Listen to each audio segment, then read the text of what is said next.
बाहर जॉब हासिल करने का सबसे आसान तरीका क्या है? स्कॉलरशिप पे क्यों जाना चाहिए? Why scholarship? आपने देखा अच्छा यार इन्होंने ये चीज़ें मांगी हैं, तेज़ी से 5 मिनट के अंदर एप्लीकेशन फिल की, 6 मिनट में अपना CV लगाया और सेंड कर दिया।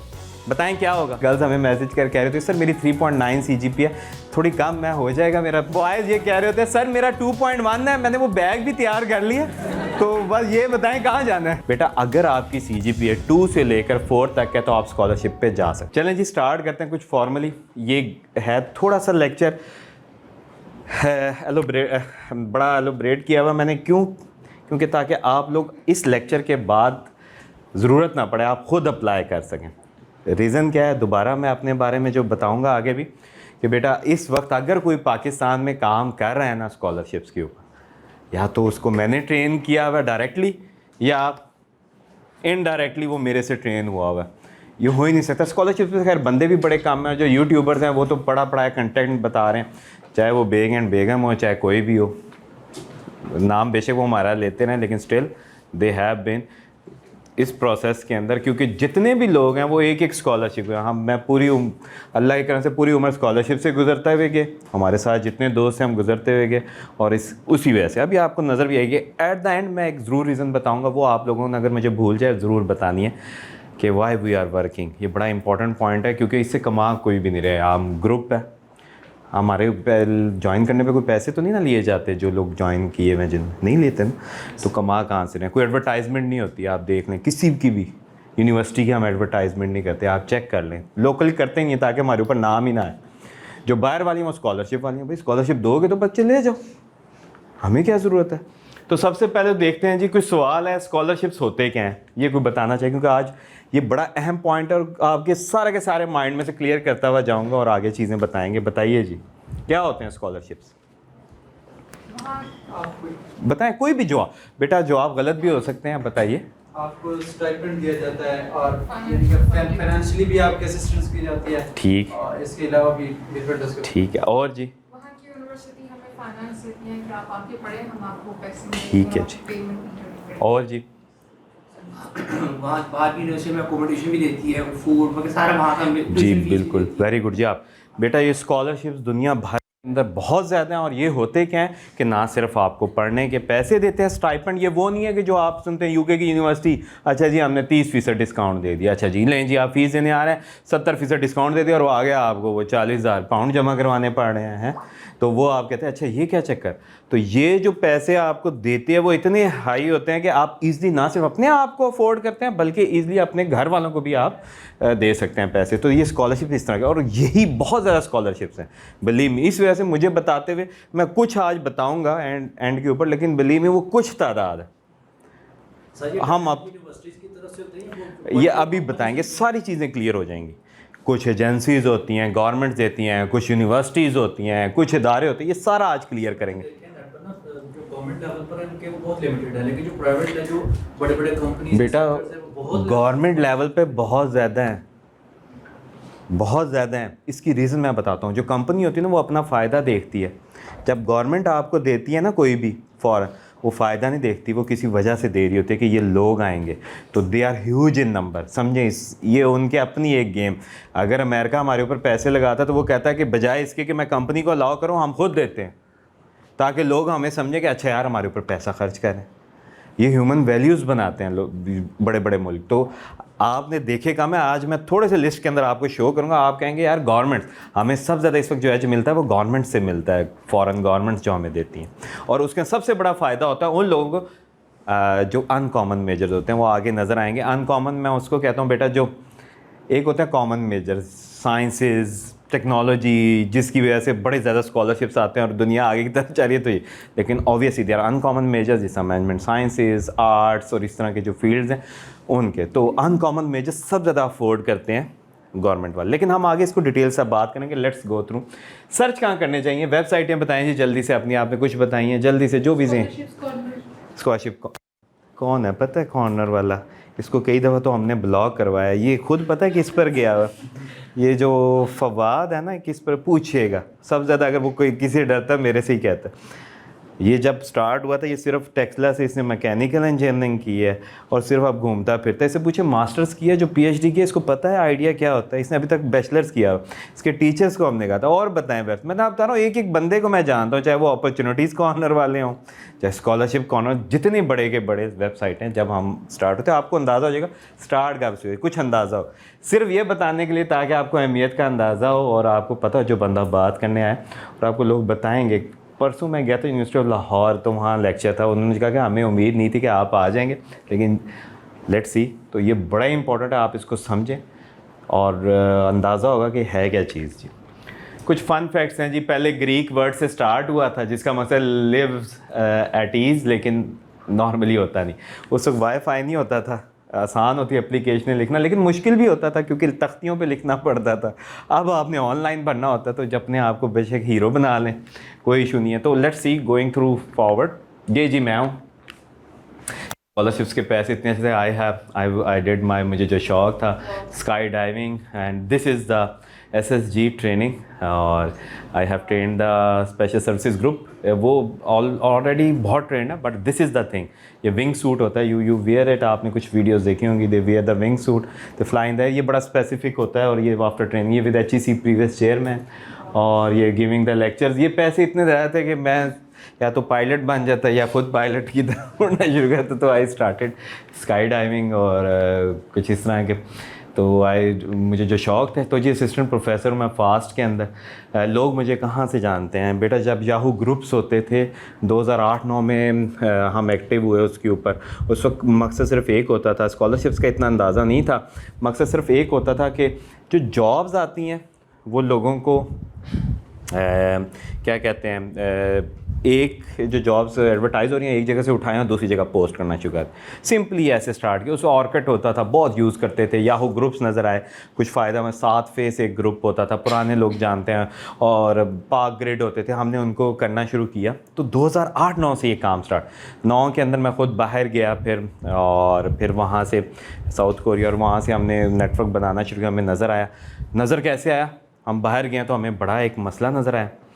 हमने देखा जी हमारे साथ लैब में लोग काम कर रहे हैं, तो एक इंडियन आया है तो पीछे उसका मामू, भतीजा, पता नहीं कौन कौन आ गए। फिर एक साथ वियतनाम का बंदा आया है तो उसके साथ भी सारे के सारे पहुंच गए। यार ये क्या चक्कर डल रहा है, ये तो बड़ा ही मसला डल गया। आप पाकिस्तानी अकेले बैठे हैं, आप साथ यार आप सीनियर हैं, आपके साथ कोई नहीं आया लैब में? नहीं कोई नहीं है। वो फिर वही बात याद है, मैं अक्सर सुनाता हूँ कि वो एक जहन्नुम में ना वो विज़िट चाह रहा था, लतीफ़ा ही है, और वहाँ वो सारे मुल्कों के घड़े बने हुए थे, हर एक को हर घड़े में डाला हुआ था, ऊपर एक फरिश्ता बैठा था। जैसे उस मुल्क का बंदा ऊपर आता था उसको थोड़े से मारते थे, नीचे गिर जाता।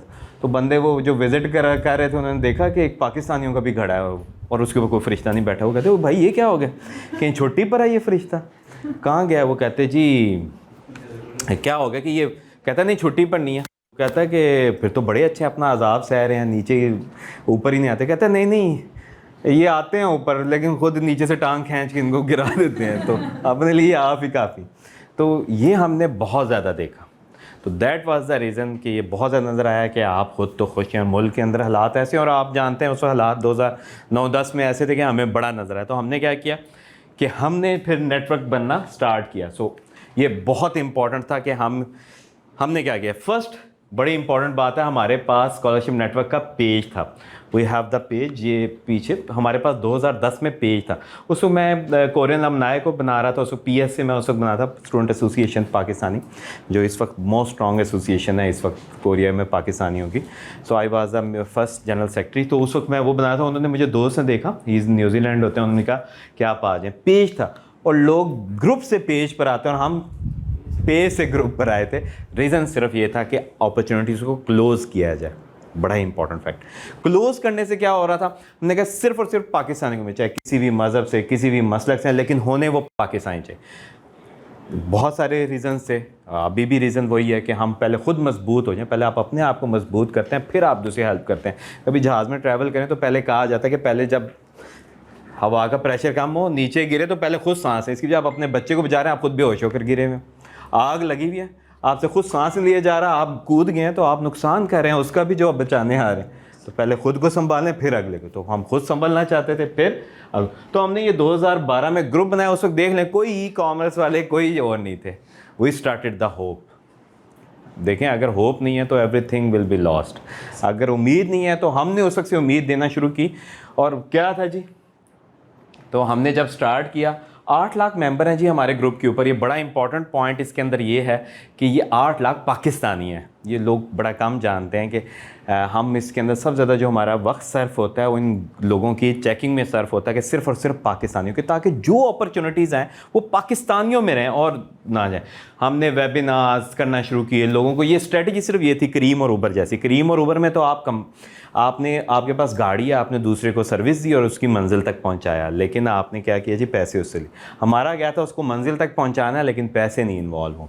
तो फ्री ऑफ कॉस्ट होगा, कोई स्कॉलरशिप मिला है, उन दोनों को आपस में कनेक्ट किया या लोगों ने उसके बारे में पढ़ा और उसके बाद उन्होंने अप्लाई करना शुरू। फिर क्या था जी, तब्दीली पे तब्दीलियाँ।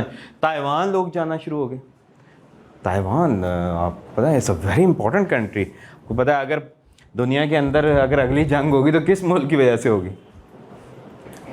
Taiwan is the main point, जो कि अमेरिका और चाइना के लिए बीच में ताइवान किस वजह से?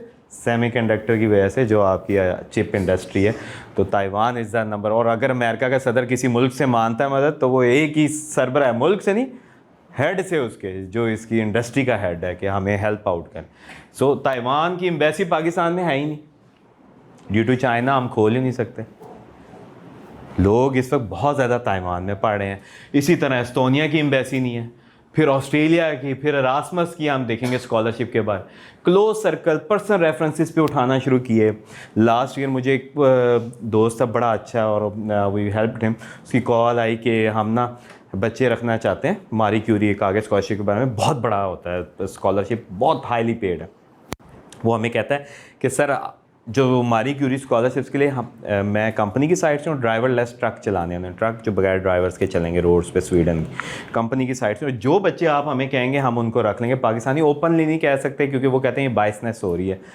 क्या हुआ जी, हमने उसको जितने बच्चे रिकमेंड किए उसने रख ली। इसी तरह मुझे याद है, हमारा एक दोस्त इंटरव्यू दे रहा था, तो एक पोजीशन हमें पर्सनल रेफरेंस आई स्विट्ज़रलैंड की। हमने उसको जब मैक्सिमाइज़ किया तो सिर्फ पाकिस्तानियों ने अप्लाई किया और किसी पास थी नहीं। 5 पाकिस्तानी फाइनलाइज हुए, हमें पता है पोजीशन आ।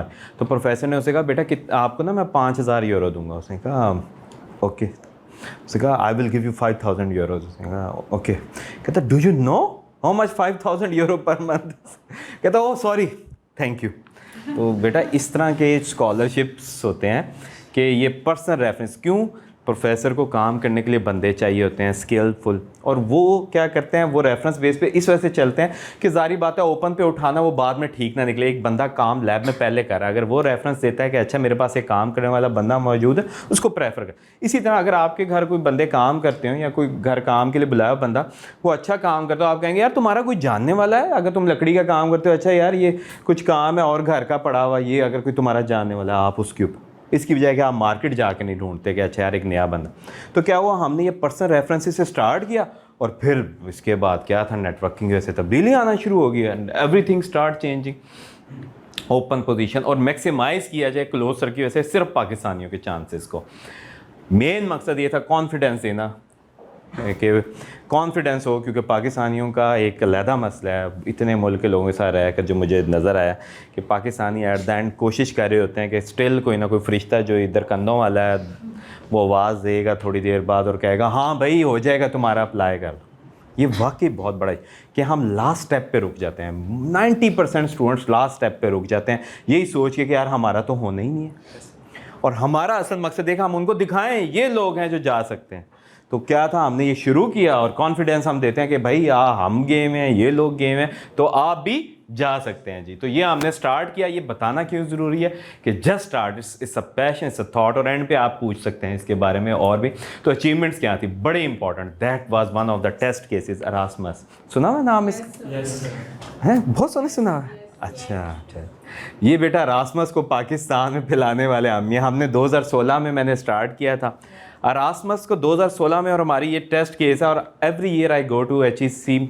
इससे पहले एम्बेसडर के घर होती तकरीब, मैं वहाँ जाके खिताब करता हूँ, लोगों को बताता हूँ कि किस तरह हमारा आप हुआ, और आपको नज़र भी आएगा। Last year we were the number 1 country जिसके 192 स्टूडेंट सेलेक्ट हुए हैं पूरे पाकिस्तान। ये स्कॉलरशिप है क्या, पहले इसके बारे में बताता हूँ, फिर आप लोगों को अंदाज़ा हो।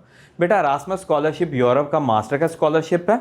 इसके अंदर आप 3 कंट्रीज़ के अंदर पढ़ते हैं डिफरेंट। एक सेमेस्टर आपका मास्टर्स का फ्रांस में होगा समझ लें, एक जर्मनी में, एक स्पेन में, और चौथा सेमेस्टर इन तीनों में से किसी एक में या इंडस्ट्री के साथ ले सकते हैं। और पर मंथ आपको 1500 यूरो दे रहे हैं वो लोग ट्रैवलिंग के अलहदा से, और डिग्री आपको मिलेगी जॉइंट डिग्री, 2 यूनिवर्सिटीज़ देंगी। और इससे भी बड़ी बात, कोई कंपल्शन नहीं है वापस आने की, आप वहीं जॉब कर सकते हैं कि कोई भी 2-3 यूनिवर्सिटीज़ के अंदर आपने पढ़ा, कोई भी 2 यूनिवर्सिटीज़ जो आपको डिग्री दे रही हैं उनमें से किसी एक, स्पेन और जर्मनी दे रही हैं, आप जर्मनी का ले लें जॉब सर्च वीज़ा, आप स्पेन का जॉब सर्च वीज़ा ले लें, किसी एक का आप जॉब सर्च वीज़ा। वो जो ग्रेजुएट पूरा 2 साल पढ़ के लेते हैं, आपको कब कैसे मेरा 1 सेमेस्टर पढ़ने आपको मिल गया। और सबसे बड़ी बात बेटा, ये बड़े सिस्टमेटिक लोग हैं, बड़ी अच्छी तरह करते हैं। तो ये इसके अंदर ये है कि इन्होंने जब सर्वे करवाते हैं, हर साल सर्वे करते हैं कि जॉब की क्या रेशियो है, और जॉब की रेशियो हाईएस्ट है इस डिग्री की। और ये यूरोपियन यूनियन का समझ लें ये एक टॉप का स्कॉलरशिप है। कोई फुल ब्राइट के बारे में जानते हैं, उसको जल्दी समझ आ जाए बेटा, ये यूरोप का फुल ब्राइट है, तो ये इसकी पैसों से भी लगता है हमें और हर चीज़। और यूरोपियन यूनियन इतना इसके अंदर करता है कि वीज़ाज बड़े फास्ट, अगर वीज़ा रुक रहा हो ना, कंट्रीज़ ने देना ना 27 यूरोपियन कंट्रीज़ और बाकी एसोसिएट, तो EU खुद आता है इसके वीज़े को लगवाने के लिए, खुद कोशिश करता है। तो ये इतना टॉप का स्कॉलरशिप है। और सोचें लास्ट ईयर क्या था, 128 कंट्रीज़ के स्टूडेंट ने अप्लाई किया, 128, और Pakistan was the first. India being India बहुत परेशान है कि क्या स्ट्रेटजीज हैं, करते क्या हैं। स्टिल ऑब्वियसली भाई वो नंबर में ज़्यादा है, तादाद मैटर करती है। और ये जी बांग्लादेश, मेक्सिको, नाइजीरिया और हमारे हाईएस्ट। और ये अभी नहीं हुआ, ये लास्ट ईयर भी हम नंबर 1 पे थे, और यहाँ से स्टार्ट किया था 16 से, और ये फिर इंक्रीज़ है, बड़ा स्विफ्ट इंक्रीज़ है। और ये हमने करना शुरू किया, और अब आप देखें कि वी आर 192। और ये बड़ा इंपॉर्टेंट है। मुझे याद है कि इस साल जब हम दूसरे पर थे और मैं जब तकरीर कर रहा था 141, तो हमने जब कहा कि पाकिस्तान वो वाहिद कंट्री है जिसके सबसे ज़्यादा स्टूडेंट ने इस साल अप्लाई किया, लोगों ने तालियां बजाईं। लेकिन मसला ये तालियों का नहीं था, मसला ये था कि हम सबसे ज़्यादा नंबर पे अप्लाई करने के बावजूद कितने नंबर पे हैं, दूसरे। पर अब अल्लाह का करम है कि हम पहले नंबर पे। तो this is one of the biggest scholarships, जिसके ऊपर आप कह सकते हैं कि हमारे ये 2 ग्रुप्स, हमने ये ग्रुप खुद मैंने बनाए हुए हैं, तो ये हमने चलाना शुरू की है। और ये अब इसकी वजह से हम हेल्प आउट करते हैं इनके ऊपर स्पेसिफिक एरास्मस के अलहदा से, तो आपको मिल भी जाएंगे। इट्स नॉट समथिंग हिडन, चीज़ें नहीं है, सिर्फ आपका पाकिस्तानी होना ज़रूरी है। हाँ, पापा की प्रिंसेस और प्रिंस को नहीं हम ऐड करते, बाकी सारों को ऐड करते। ये बड़ा मशहूर हुआ था, ये 200 से ज़ायद तलबा को, ये बड़ा मशहूर हुआ। ये UET वालों ने दोस्त हैं, हम वहाँ गए हुए थे, हमने उस इटालियन PhD है, हमारा इतना कामयाब प्रोग्राम है कि यकीन करें लोग खुद परेशान हो जाते हैं कि यार ये चल क्या रहा है। ये हम जिस जगह बताते हैं हमारी चीज़ वायरल हो जाती है। HEC को हमने बताया, HEC कहती है हमारे साथ काम। ये PhD बेटा इट्स अ वेरी ह्यूज, इतना गवर्नमेंट भी नहीं किसी को भेज सकती। और ये 200 नहीं थे उस साल, ये 21 में नवंबर में हुआ। हमारे पास असल रिजल्ट्स आते हैं दिसंबर जनवरी के अंदर। ये तादाद पता है कितनी थी, 300 उस साल। और लास्ट ईयर पता है कितनी थी, 350। तो बेटा इतने, और ये डायरेक्ट PhD है। सोचें PhD और गवर्नमेंट उनको पैसे दे रही है, 1100 1150 यूरो से लेकर 1500 यूरो तक उनको देती है। और किस वजह से, रीज़न मैं आपको बताता हूँ। रीज़न क्या थी, मुझे इटालियन लैंग्वेज समझ आती है, मैं वहाँ रहा हूँ। अब क्या था, इटालियन सर्च इंजन होते हैं गूगल का, ये बड़ा टेक्निकल है। गूगल जब उठाता है ना, तो वो लोकल सर्च इंजन की अक्सर चीज़ें मिस करता है लैंग्वेज की वजह से। ज़ाहिर बात है इंग्लिश में है नहीं, तो वो क्या इटालियन लैंग्वेज को उठा नहीं पाता। हमारे पास लिस्ट जनरेट होना शुरू हुई, 5 साल से लिस्ट निकलती है, हम उसको इटरेट करते रहते हैं। डाटा साइंस लगती है। डाटा साइंस क्या है कि जब अभी चले ना पोजीशन, तो हमारे पास पहले से मौजूद हो, हमें पता होता है अच्छा ये इन डेट्स के अंदर ये ऑन होनी है। अक्सर पोस्ट भी नहीं होती, हमारे पास पहले मौजूद होती है। हम एक सिस्टमेटिक वे से फाइल सिस्टम बनाते हैं, चलाना शुरू करते हैं, और लोग बाकी आके हेल्प करना शुरू करते हैं। और यकीन करें, आप कोई भी लिस्ट उठा लें, पाकिस्तानी भरे हुए नज़र, तो आप देखेंगे कि इतने ज़्यादा PhD बेटा, ये हाईएस्ट डिग्री होता है। किसी को भी कहेंगे ना 30, और ये 100% वीज़ा रेशियो। यही जुनेद से हम कहने की कोशिश करें कि यार इटली की वीज़ा रेशियो मास्टर्स की 5% से भी कम है। हाँ, PhD की 100%। वो वीज़ा कभी भी रिजेक्ट नहीं होता। देर हो सकती है, रिजेक्शन आप खुद पीछे हट जाएँ तो हट जाए, लेकिन वीज़ा नहीं वो रिजेक्ट करते। So this is the highest. और ये बेटा बड़ी मशहूर हुआ। वो मुझे कहते सर हम आपका ना वो नंबर बेचने लगे, 200 रुपया लगा के, तो हमें लग रहा है हमारे पर काफ़ी पैसे जमा हो जाए। तो बेटा ये चल रहा है। यकीन करें हमें कई दफ़ा फेसबुक भी कांटेक्ट करती है, मेरे पास ईमेल भी है, वो अक्सर कम्युनिटी पार्टनरशिप में हमें लाना चाहते हैं। मैंने आज तक रिप्लाई भी नहीं किया उन्हें, क्योंकि ये काम फेसबुक के लिए नहीं हम कर रहे। आप आगे देखते जाएंगे किस हद तक है। ये स्टोरीज़ आप सुनेंगे, ये बड़ा मशहूर है, ये बंदा जापान का है, बड़ा हेल्प आउट करता है। आप इसकी स्टोरी पढ़ेंगे, बहुत सारी स्टोरी शेयर कि ही वाज इन सम घर पे उन्होंने बेचे जी, जानवर बेचे, फिर जाकर उसने पैसे दिए, मोटरसाइकिल बेचा, आगे निकला। ये कुछ है, आपको नज़र आएंगे हर जगह से। ये ऑक्सफोर्ड में पढ़ रहा है, हर जगह से। ये एक लड़के की एक स्टोरी है। मैं हमेशा कहता हूँ एक स्टूडेंट की स्टोरी है। हमेशा जब भी मुझे कभी महसूस होता है तो बंदा डाउन महसूस करता है, I just remember her story कि उसने मुझे बताया कि she is studying in Italian, अभी PhD कंप्लीट होने वाली है। मैं आज तक नहीं कभी उससे मिला, वो फाइल सिस्टम जो चलता है उससे उसकी PhD। तो उसने जब स्टोरी इसकी इस तरह की है कि जब उसके फादर की डेथ हुई तो उसी रोज़ अचानक डेथ हुई और 32,000 उसके फादर की लास्ट पे आई। दफनाना था फादर को और यूनिवर्सिटी की फ़ीस जमा करवानी थी। तो वालदा के पास कोई और चारा नहीं था, या तो वालिद को दफना दे या फ़ीस जमा करवा दे। ऑब्वियसली उन्होंने कहा कि जो चले गए फ़ीस तो जमा करें, और लेकर पैसे अजीज़ों से उन्होंने वो फादर को दफनाया। और इट्स अ लॉन्ग स्टोरी कि इवन उसके पास इंटरनेट के पैसे नहीं होते थे, सिर्फ एक फ़ाइल सिस्टम जिसको बनाते हुए अक्सर मुझे नींद आ रही होती है, क्योंकि बहुत ज़्यादा उसके ऊपर टेक्निकल सोचना पड़ता है, बनाना पड़ता है उसे। फ़ाइल सिस्टम है, तो वो मुझे नहीं पता था ना, आज तक कभी मेरी उससे बात नहीं हुई उसी से। और प्रोफेसर है उसकी, बड़ी टॉप की प्रोफेसर है यूरोप की। उसने खातून है, उसने कॉल की, नेट बंद हो चुका था क्योंकि वो इंटरव्यू के लिए बैठी, नेट कार्ड था उसके पास, वो उड़ चुका था, नेट नहीं चाह रहा था। और उसने फिर कॉल की, प्रोफेसर ने उससे सवाल पूछे, क्योंकि मेरिट पर होता है हर चीज़। तो उसने उससे पूछे और फिर किया। और दैट्स वाज अ थिंग, उसकी स्टोरी है कि कैसे उसने यूजिंग द रिसोर्सेज आगे की। And you can see thousands of stories आपको नज़र आएंगी, लोग बताएंगे। तो ये है जी, ग्रुप ऐसा नज़र आता है। एंड यू कैन सी इस तरह करके जी आप इसको ज्वाइन कर सकते हैं। एंड लेट्स स्टार्ट, ये कुछ बताने के बारे में। और अब आप लोगों से कुछ सवाल, बड़ा इंटरेक्टिव है कि वाई स्टडिंग अब्रॉड, जी बताएं क्यों बाहर पढ़ना चाहिए जी। ये सवाल बड़ा इंपॉर्टेंट है, बड़ा इजी सा नज़र आता है, लेकिन मैं आपका माइंड क्लियर करना चाहता हूँ। आप दोनों से बेटा मैं पूछूंगा बाहर क्यों पढ़ना चाहिए, जो जहन में आता है बता सकते हैं। अच्छा, कोई इसमें हर्ज नहीं बेटा, लोग कुछ भी नहीं कहेंगे, आप बोलें ज़रूर। अच्छा हाँ जी, बताएं बाहर क्यों पढ़ना चाहिए।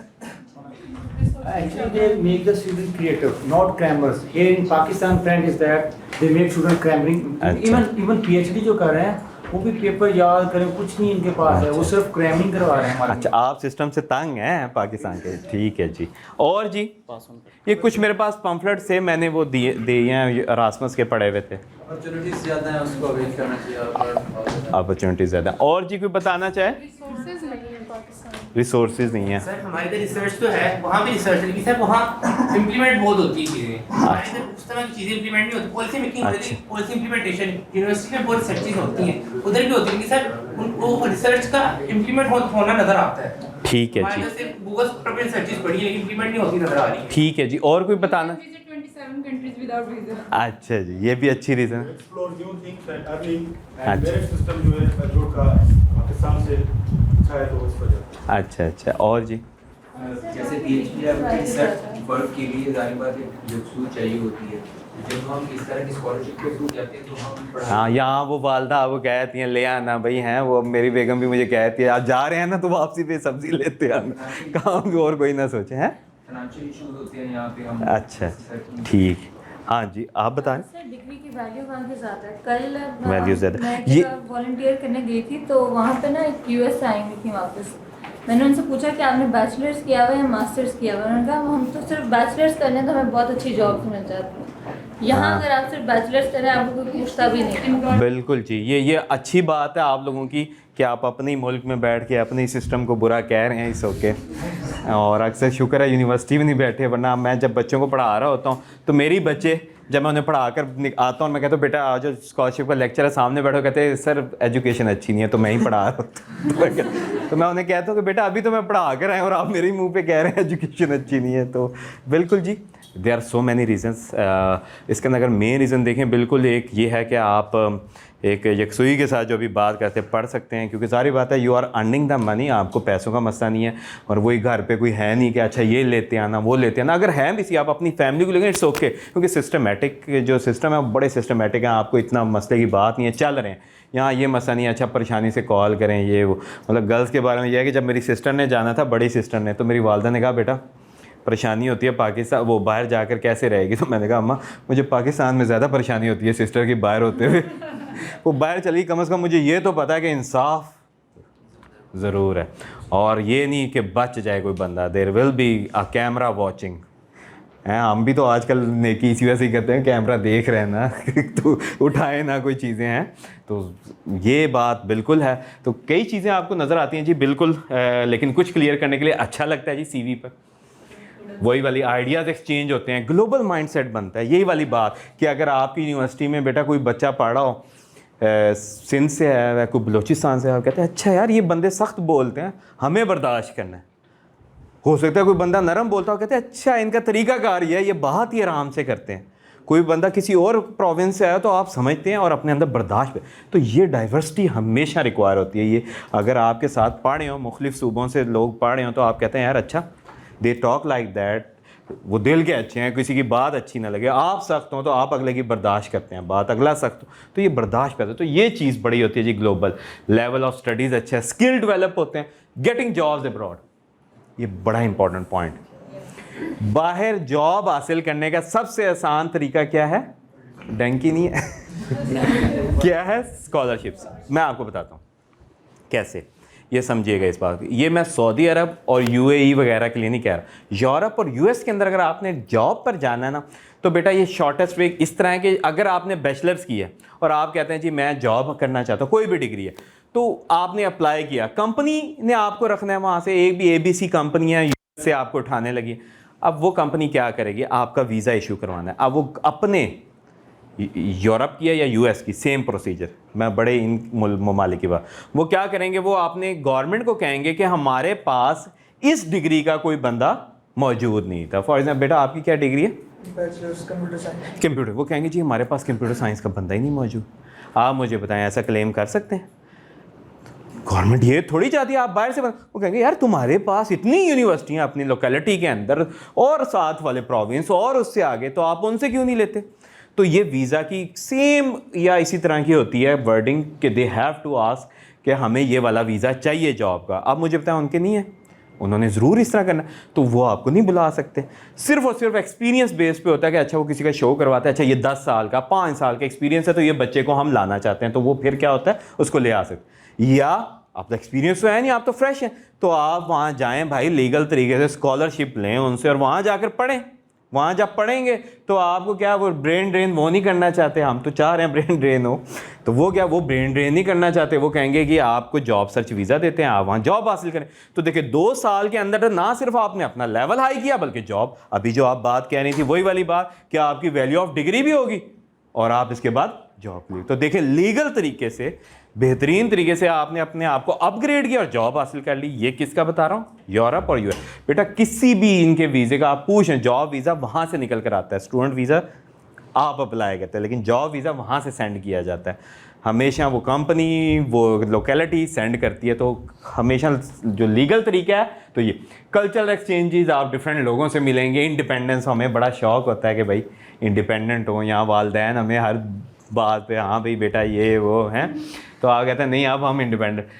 Learn to appreciate small things, ये बिल्कुल जी बड़ा इंपॉर्टेंट है कि आप छोटी छोटी चीज़ों को अप्रिशिएट करना शुरू होते हैं। आपको पता है कि भाई ज़िंदगी आपने मुजाहिदाना गुजारनी है, कि ये बैग है छोटा सा, कभी भी निकल सकते हैं, आपको जाना पड़ सकता है किसी और शहर किसी और जगह। यहाँ तो आपका वार्डरोब भरा हुआ होता है। अच्छा वो वालदा कहते हैं बेटा वो ईद वाले कपड़े थे आप पहन लें, नहीं वो बस रहने दें, आप कोई मसले वाली बात नहीं, आपको पता ही नहीं होता ये जो वहाँ पता है यार सामान खुद ही खींचना है, कोई मदद करने नहीं आएगा, कोई भाई बात सुनो ये बैग उठाने वहाँ नहीं करने, तो आपको पता है बैग मैंने खुद खींचना है तो हल्का ही रखूँ। फिर जी घर वाले आपकी इज़्ज़त करना स्टार्ट करते हैं। वो नज़र आए थे जो हॉस्टल वाले हैं, आप घर रह लें चंद दिन, जो पहले रोज़ मटन वो पुलाव शलाव पका था वो किस में तब्दील हो जाता है? बताएं वो तोरी शोरी में है और हैं, और इस तरह के जो आपके लिए पसंदीदा आपकी सब्जियाँ उसमें नहीं कन्वर्ट हो जाती। और यही आप बाहर से आएँ, बेशक मेरी तरह हैवी हों, खा पी कर, तो वालदा कहती कितना कमज़ोर हो गया जी ये है, इसने कुछ खाया ही नहीं, और आपकी देखें इज़्ज़त होती है बाकायदा, तो आप इतने अरसे बाद आए। बिल्कुल जी, आप बहुत डिफरेंट किस्म के लोगों से मिलते हैं, फूड्स के कोई शौकीन है, वो डिफरेंट किस्म के खाने चखते हैं। तो बेटा बहुत सारे, आप ये क्यों बताना ज़रूरी है कि आपके ज़हन में कोई भी जब बंदा आगे जाता है ना, अकेला होता है ना, कोई भी चीज़ उसको हिला सकती है। तो ये कोई भी दिमाग के अंदर आपका शौक़ होगा ना, यही आपको आगे तक चलाएगा। तो बहुत सारी चीज़ें आप इसमें से कोई एक दो जहन में रख सकते हैं जो आपका शौक़ है, और आगे। तो जी स्कॉलरशिप पे क्यों जाना चाहिए जी, कुछ बात भी हुई है अभी तो पढ़ने का बाहर सोचा ना, स्टडिंग अब्रॉड। स्कॉलरशिप पे क्यों जाना चाहिए, वाई स्कॉलरशिप्स? अभी कुछ बात भी हुई है, किस वजह से भाई आप आए बैठे हैं, क्या वजह है स्कॉलरशिप्स? जॉब, रिसोर्सेज, भाई पैसे नहीं है, आप सपोर्ट चाहिए, फाइनेंसेस नहीं है आपके पास, फाइनेंस आपने आपको सपोर्ट करना चाहते हैं, और कल्चरल एक्सचेंज जब भी आपने, बिल्कुल जी, कल्चरल आप एक्सपीरियंस करना चाहते हैं, आपको शौक़ है जी यार मैं अब अपने मुल्क के लोगों के साथ मिल चुका हूँ, बस अब तंग आ गया हूँ बाहर के लोगों के साथ मिलना है जी। और एक्सपोजर जी, बिल्कुल, वो तो आप स्टडिंग अब्रॉड के साथ है, लेकिन स्कॉलरशिप्स क्या करेगी? विनिंग। बेटा पाकिस्तान के अंदर हमारा क्या शौक़ होता है कि किसी को बताना यार हमने विन किया है कोई चीज़ है, हम किसी काबिल हैं कि हमने चीज़ कोई विन। द स्कॉलरशिप ये आपका पर्पस पूरा करता है कि हाँ भाई मैं इस काबिल था कि मैंने ये जीता है जी। बिल्कुल, tuition fees high, living expenses बहुत ज़्यादा हैं, स्टडी फ्री, आप अपने आप को बल्कि फैमिली को सपोर्ट करना चाहते हैं, आप पैसे चाहते हैं, कोई घूमने का शौकीन होता है, और कोई अपने पेरेंट्स से पैसे नहीं मांगना चाहते। बिल्कुल जी, ये स्कॉलरशिप्स आपको इस काबिल कर देते हैं, बिलीव मी, ये मैं आपको बताऊंगा। और ये फिर दोबारा इस बात पे आप यकीन कीजिएगा, किस वजह से, क्योंकि एक्सपीरियंस बेटा मैं इतने अरसे से हेल्प आउट कर रहा हूँ, तो कोई भी बात बीच में गलत नहीं है। आपको ये भी बता दूँ कि स्कॉलरशिप पे जो हेल्प करते हैं, को बताया ना कि they are either trained by me और इनडायरेक्टली और डायरेक्टली। और स्टार्ट आप खुद देख लें 2008-9 से। तो जो भी मैं बात बता रहा हूँ इसको जहन नशीन करके इसी पे आज ही अमल स्टार्ट करना। आगे आते जाएंगे जी। Money is life, winning scholarship life type achievement, और आप शो कर सकते हैं किसी को भी कि भाई हम बेस्ट हैं किसी भी चीज़ में, बीइंग अ पाकिस्तानी हम ये है। तो जी ये स्कॉलरशिप ना सिर्फ एक्सचेंज के लिए होते हैं, ना सिर्फ मास्टर और पीएचडी के लिए, तो बल्कि एक्सचेंज के भी आते हैं, इंटर्नशिप्स के भी, कॉन्फ्रेंसेस के भी। अभी एट द हम कुछ पॉइंट पे आगे, कौन कौन स्कॉलरशिप हासिल करना चाहता है, हैंड रेज करें। ये कुछ ये बैठे हैं, हम कोई न्यूट्रल भी बैठे हाँ जी, कौन कौन स्कॉलरशिप हासिल करना चाहता है? बेटा एंड पर नहीं आया हैंड रेज करे, ये कोई क्लास वो यूनिवर्सिटी तो है नहीं कि जिस ज़बरदस्ती बिठाए गए हों हैं। अच्छा, तो कौन कौन है जो मेहनत करना चाहता है स्कॉलरशिप हासिल करने के लिए? यकीन करें इतने ज़्यादा झूठे बंदे एक जगह पे मिलना बड़ा मुश्किल है, बड़ा ही मुश्किल है। ये वाकई मैं सही बता रहा हूँ। ये करना चाहते हैं कि अप्लाई करो। हाँ यही बस यही मसला है। ये जब मैं कहता बेटा यही बात करना, बिल्कुल यही बात है। मेहनत करना बड़ा मुश्किल नज़र आता है। कैसे, मैं आपको बताता हूँ स्कॉलरशिप का गेम विनिंग कैसे होती है। आपने स्कॉलरशिप पे एक पोस्ट हुआ आपने देखा और अप्लाई कर दिया।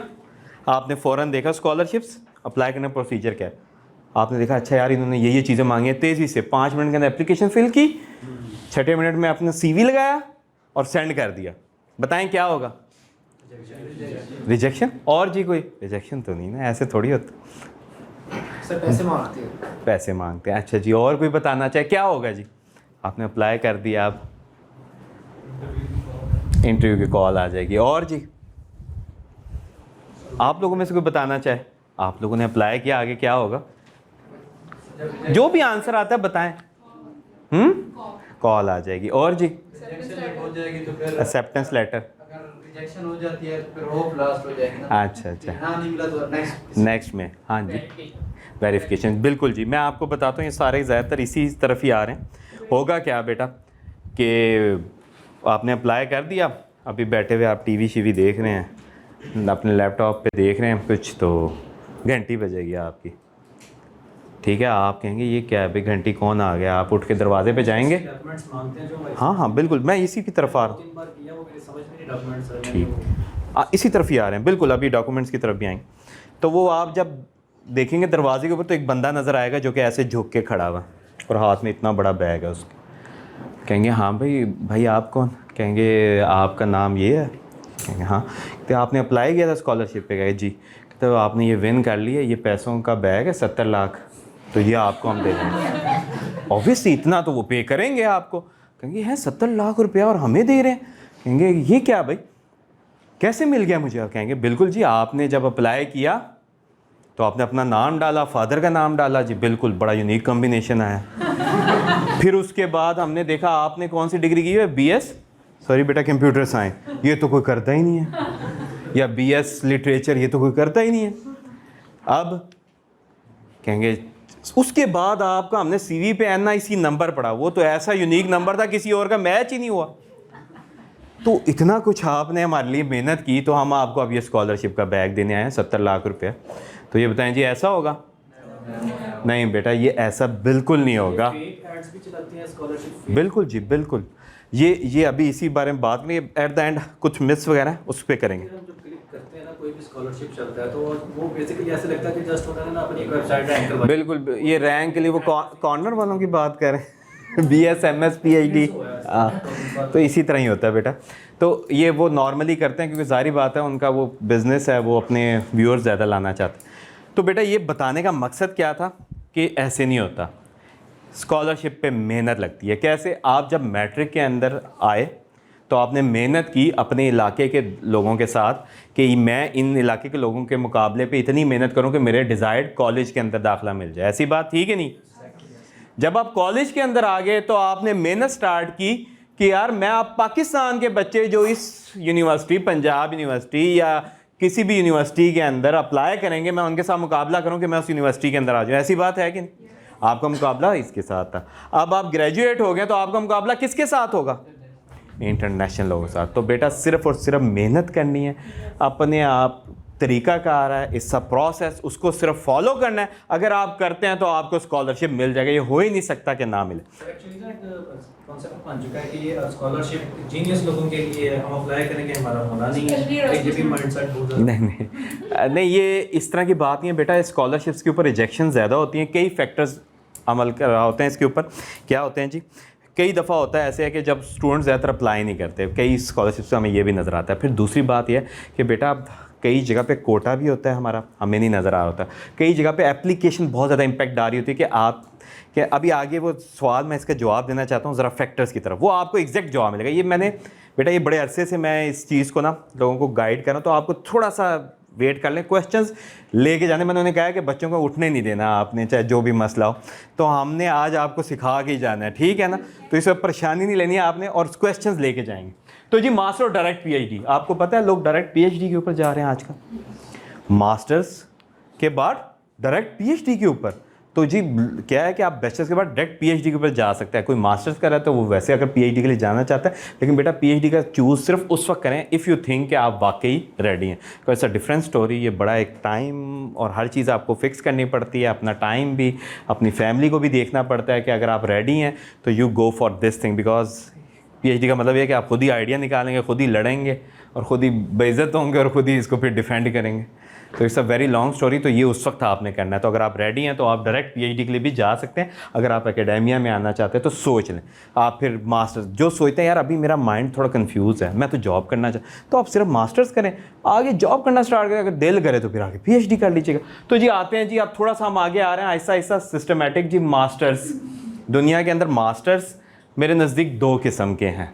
एक हैं रिसर्च मास्टर्स और एक है सिंपल मास्टर्स, कोर्स वर्क या टॉट मास्टर्स, या इसके और भी नाम हो सकते हैं। रिसर्च मास्टर के अंदर आप रिसर्च करते हैं और उसके बाद साथ साथ कोर्सेज पढ़ते हैं और एंड के ऊपर आप डिफेंड करते हैं। PhD और रिसर्च मास्टर्स के लिए अप्लाई करने का एक ही तरीका है ऑलमोस्ट। PhD और रिसर्च मास्टर्स का एक ही तरीका है, जबकि जो कोर्स अगर टॉट मास्टर्स हैं ये नॉर्मली इनका भी एक ही तरीका होता है, ये हर एक का होता है। तो जब रिसर्च मास्टर्स पे या PhD के लिए अप्लाई करना है तो इसका सिर्फ एक तरीका मैं बता देता हूँ, कोई परेशानी वाली आपको एक क्लियर हो जाए कि आपने प्रोफेसर से रब्ता करना है। अब वो अलग-अलग केस है, किसी से आपने एक्सेप्टेंस लेटर मांगना है, किसी से आपने सिर्फ बात करनी है, किसी से आपने सिर्फ ये कहना है, वो अभी देख लेंगे, वो आपके जो भी वो माइंड में क्लियर कर। लेकिन अगेन रिसर्च मास्टर्स का और पीएचडी का तरीका एक है कि प्रोफेसर से हमेशा कांटेक्ट करना। टॉट मास्टर्स है या दूसरा मास्टर, उसके अंदर क्या होता है, आप रिसर्च नहीं स्टार्ट करते, कोर्स पढ़ते हैं, सिंपली 1 सेमेस्टर या 2-3 सेमेस्टर आप कोर्स पढ़ते हैं और एंड के ऊपर जाके थीसिस करते हैं। तो इसके अंदर आपने कांटेक्ट किसी प्रोफेसर से नहीं करना होता, सिर्फ और सिर्फ यूनिवर्सिटी को देखना होता है, वेबसाइट, यूनिवर्सिटी की वेबसाइट पे आपने जाकर देखना, वहाँ दिया गया होगा अच्छा जी हमें ये रिक्वायरमेंट है, अच्छा हमें ऐसे बच्चे चाहिए, आप फिट इन होंगे, अप्लाई करेंगे, अगर आपका लगना हुआ वो स्कॉलरशिप लग जाएगा। Simple as that. समझ आ गई? दुनिया के अंदर अप्लाई करने के 2 तरीके हैं मास्टर्स के। एक तो वो है कि प्रोफेसर से रब्ता करें, दूसरा क्या है, यूनिवर्सिटी को देखें और उस जैसे वो कैरियर करें। जो प्रोफेसर से रब्ता करने वाला है उसके अंदर वो प्रोफेसर से आगे फिर यूनिवर्सिटी से भी प्रोसेस करना पड़ता है। लेकिन अगेन रिसर्च मास्टर या पीएचडी के लिए फर्स्ट पॉइंट ऑफ कांटेक्ट क्या होगा, प्रोफेसर। और टॉट मास्टर्स के लिए सिर्फ यूनिवर्सिटी की वेबसाइट, उसका प्रोसीजर, जो भी वो कह रहे हैं वो हमारे पास होगा, उसको फॉलो किया, उसकी रिक्वायरमेंट जो दी है वो कहते हैं जी हमें ये चीज़ चाहिए, वो चीज़ चाहिए, मैं वो पूरी की और की। ये अभी मैं आगे और भी डिटेल्स के साथ इसके बारे में बताता हूँ। अब आपको क्लियर हो गया दुनिया के अंदर research masters south Korea, Malaysia, China, Australia, USA, PhD तो हर मुल्क में ऑफर होती है, ये रिसर्च मास्टर से बता रहा हूँ कि यूएसए में, ऑस्ट्रेलिया में, चाइना में, साउथ कोरिया में कोर्स वर्क मास्टर सब मुल्कों में होता है। लेकिन इसके अलावा यूएसए भी कोर्स वर्क ऑफर करता है, ऑस्ट्रेलिया भी कोर्स वर्क, और ये रिसर्च वर्क भी ऑफर करते हैं। यहाँ सिर्फ रिसर्च मास्टर्स होता है, साउथ कोरिया, मलेशिया, यहाँ भी टॉट भी होता है। और यहाँ डायरेक्ट पीएचडी के लिए जा सकते हैं, यूएसए, हांगकॉन्ग, सिंगापुर, कनाडा वगैरह में आप डायरेक्ट पीएचडी के लिए भी जा सकते हैं। इसके अपने प्रॉस एंड कॉन्स हैं, वो बाद में देख सकते हैं। क्या चीज़ें इंपॉर्टेंट है भाई स्कॉलरशिप हासिल करने के लिए, ये अब मैं आ रहा हूँ आपके सवालों की तरफ। जो आइडिया है कि वही फेक चीज़ें या जो भी चीज़ें हम अप्लाई करते हैं, थोड़ी सी अभी बहुत ज़्यादा क्लियर कर। क्या चीज़ें चाहिए जी, ये मैंने खुद लिख दिया, आप लोगों के जहन में भी तो यही है। क्या चीज़ चाहिए, अच्छी कोई 1-2 बता दें। अचीवमेंट सर्टिफिकेट, रिसर्च पेपर, अम्मी की दुआएं या गुड लक, बताएं जी। अच्छा कम्बिनेशन, और जी एक तो आगे कम्बिनेशन वाले, और सीजीपी, और जी साथ आपका प्रपोजल होना चाहिए। चलें, आपने एक अलग से कहते प्रपोजल, चलें ठीक है जी प्रपोजल, और जी वो तो रिक्वायरमेंट में अगर हो, और जी कोई बताना चाहे, अचीवमेंट सर्टिफिकेट, अच्छा जी, और कम्युनिटी वर्क, और कोई बताना चाहे, रिसर्च पेपर का इम्पैक्ट फैक्टर अच्छा होना चाहिए। रिसर्च पेपर का इम्पैक्ट फैक्टर, अच्छा जी, और जी हैं कोई अब्बू की दुआएं नहीं कह रहा, मैंने नहीं लिखी तो यार कोई नहीं बैठा है, फादर की दुआओं वाला कोई नहीं बैठा है भाई, लेनी चाहिए बेटा। ये मैं आपको बताऊं, इतना ज़्यादा एक्सपीरियंस और रोज़ाना की बेसिस 8 लाख आप पूछ लें, जो लोग स्कॉलरशिप नेटवर्क का कुछ अंदाज़ा होगा, जो पहले से ज्वाइन कर सके, आपके दोस्त होंगे, आप ज्वाइन करने से पहले एक दफ़ा देखिए कौन, उन दोस्तों से पूछिएगा कि अगर ये चला रहे हैं लोग तो इनके चलाने वालों के पास मैसेजेस की तादाद क्या होगी, आपको अंदाज़ा हो। रोज़ाना की बेसिस पे आना, उन हेल्प करना और अंदाज़ा होना। उसके अंदर मैं आपको एक चीज़ वाज़ह बता दूँ कि जो हमें कहते हैं ना कि ये भाई ये चीज़ें हमने बड़े अरसे बाद ऑब्ज़र्व की हैं, CGPA, अचीवमेंट सर्टिफिकेट, ये मैटर कर ही होती है कोई ना कोई, लेकिन मेन थिंग्स आगे हैं जो कि मैटर करती हैं। एक चीज़ मैं आपको बता दूं CGPA की, किस किस की 3 से कम CGPA है जो बैठे हुए, हैंड रेज कीजिएगा, कोई हर्ज नहीं है बेटे। 3 से कम है, 3 से अबव वाले कितने हैं, बड़े अच्छे हैं भाई तादाद। अच्छा 3.5 से ऊपर वाले, गुड। मैं एक यूनिवर्सिटी में गया हूँ, अभी ये सर्दियों की बात है, हम गवर्नमेंट यूनिवर्सिटी है गर्ल्स की, तो वहाँ गया तो मैंने वो पूरा हॉल, ये तो छोटा बहुत बड़ा हॉल था भरा हुआ, तो मैंने उनसे वैसे ही हमें CGPA को पूछना पड़ता है, तो CGPA मैंने कहा बेटा आप लोगों की किसकी 3 से कम है, किसी का हाथ नहीं खड़ा, मैंने कहा कि सवाल समझ आया कि नहीं, कहते जी जी, मैंने कहा 3 से कम किसी के, कहते किसी के भी नहीं, मैंने कहा 3 से ऊपर, सारों के हाथ खड़े हैं। मैंने कहा पहली यूनिवर्सिटी दे जिसमें 3 से ऊपर इतने ज़्यादा। और होता यही है, सॉरी टू द गर्ल्स, ये अक्सर हो जाता है, गर्ल्स हमें मैसेज कर कह रहे थे सर मेरी 3.9 CGPA, थोड़ी कम मैं हो जाएगा मेरा और बॉयज़ ये कह रहे होते हैं सर मेरा 2.1 है, मैंने वो बैग भी तैयार कर लिया, तो बस ये बताएं कहाँ जाना है।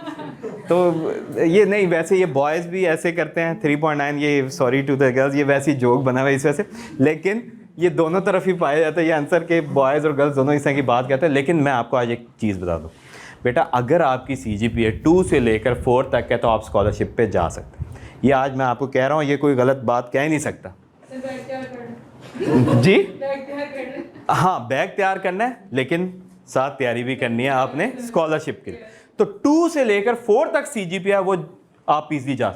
और मैं आपको बताऊं, ये मैं इस वजह से नहीं कह रहा दरमियान वालों के लिए, 2 से लेकर 3 तक वालों को मैंने ज़्यादा जाते हुए देखा और 3.5 से ऊपर वालों ज़्यादा जाते हुए देखा। इसकी क्या रीज़न हो सकती है 2 से 3 वालों? प्लानिंग। और 3.5 से ऊपर वालों की वो अपनी गोल की तरफ मोटिवेटेड होते हैं तो पता 3.5 वालों की जो होती है ना CGPA, वो कई बैरियर ना तोड़ते हुए निकल जाती है। CGPA जो हाई होती है तो कई बैरियर तोड़ जाती है ऑटोमेटिक। जो 3 से नीचे वाले होते हैं ना, वो कश्तियाँ जला के उतरते हैं जब आते हैं। वो कहते हैं यार और तो कुछ आया नहीं 4 सालों में CGPA। तो हम अपना प्रोफाइल बेहतर से बेहतर प्रेजेंट करें कि हम इतने बेहतर यूज़ करें। और स्कॉलरशिप, और वो 2 नहीं होते कश्तियों के सवार। आजकल का ज़माना ऐसा करना है, आप खुद देख लें, अल्लाह ताला हमें ऐसे करके भेज रहा है। आप लोगों को तो यूनिवर्सिटी ने ख़राब किया ना। आप आजकल के जो घरों पे बच्चे हैं, आप संभाल सकते हैं उन्हें? बताएं। मैं चैलेंज करता हूँ, आजकल के जो छोटे बच्चे आपके घरों में अंदर मौजूद हैं, आप संभाल ही नहीं सकते। सर पकड़ के बैठ जाते हैं थोड़ी देर में। आप मार के भी चेक कर लें, मार भी नहीं आ सकते। तो अल्लाह ताला हमें इस काबिल भेज रहा है बना करके, भाई ज़माना आगे आने वाला बहुत तेज़ है, आप लोग तैयार हों। और यही बेटा तरीका है कि आप लोगों ने तैयार होना है। यही हमारा है इस वक्त टाइम के। आप लोग ये ना सोचें कि अच्छा मैं अगर जॉब पे टाइम लगा रहा हूँ या लगा रही हूँ तो मैं फंस गई हूँ। नहीं, दोनों तरफ टाइम देना है आपने, बिल्कुल इक्वल। आपका माइंड अल्लाह ताला ने इस काबिल बनाया कि आप 100% दोनों तरफ दे सकते हैं। तो दोनों तरफ अप्लाई करें।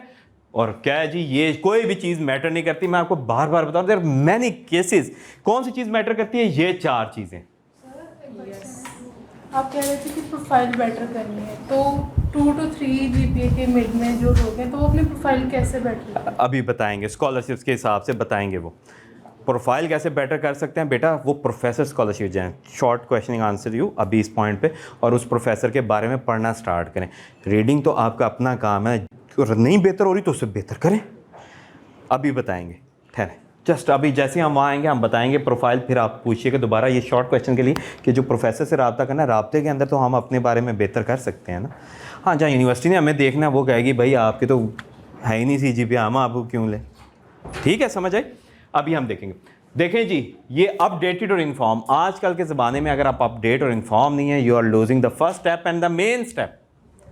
आपको इस वक्त अपने आप को पूरी तरह अपडेट रखना है। कहीं भी किसी भी वेबसाइट पे किसी भी जगह पे स्कॉलरशिप्स आ रहे हैं, आपके पास अपनी लिस्ट अरेंज हो, आपके पास अपनी वर्ड की फाइल, एक्सेल की फाइल बनी हुई हो जिसके अंदर आपने खुद लिखा हो कॉपी पेस्ट किए बगैर, सिर्फ 2 लाइनों के अंदर, अच्छा इसके अंदर ये रिक्वायरमेंट है, ये चीज़ें चाहिए, ये डेट्स हैं, ताकि अगले साल वो दोबारा उन्हीं डेट्स के अंदर आता है। आपको पता हो ये लैब्स हमारी लेती हैं हमारे से रेलिवेंट। तो अपडेट रहें, इन्फॉर्म करें।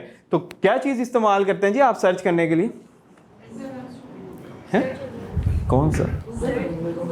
गूगल। अच्छा, और जी चैट जीपीटी। अब बिंग भी तो यूज़ करें, वो तो अब चैट जीपीटी के साथ नहीं आ रहा। चलें ठीक है, आप लोगों को अंदाज़ा है। आपने सर्च करना है, और सर्च क्या करना है? आपने अपने से रेलिवेंट यूनिवर्सिटीज़ को सर्च करना है, आपने रेलिवेंट प्रोफेसर्स को सर्च करना है जो आपसे रेलिवेंट काम करें।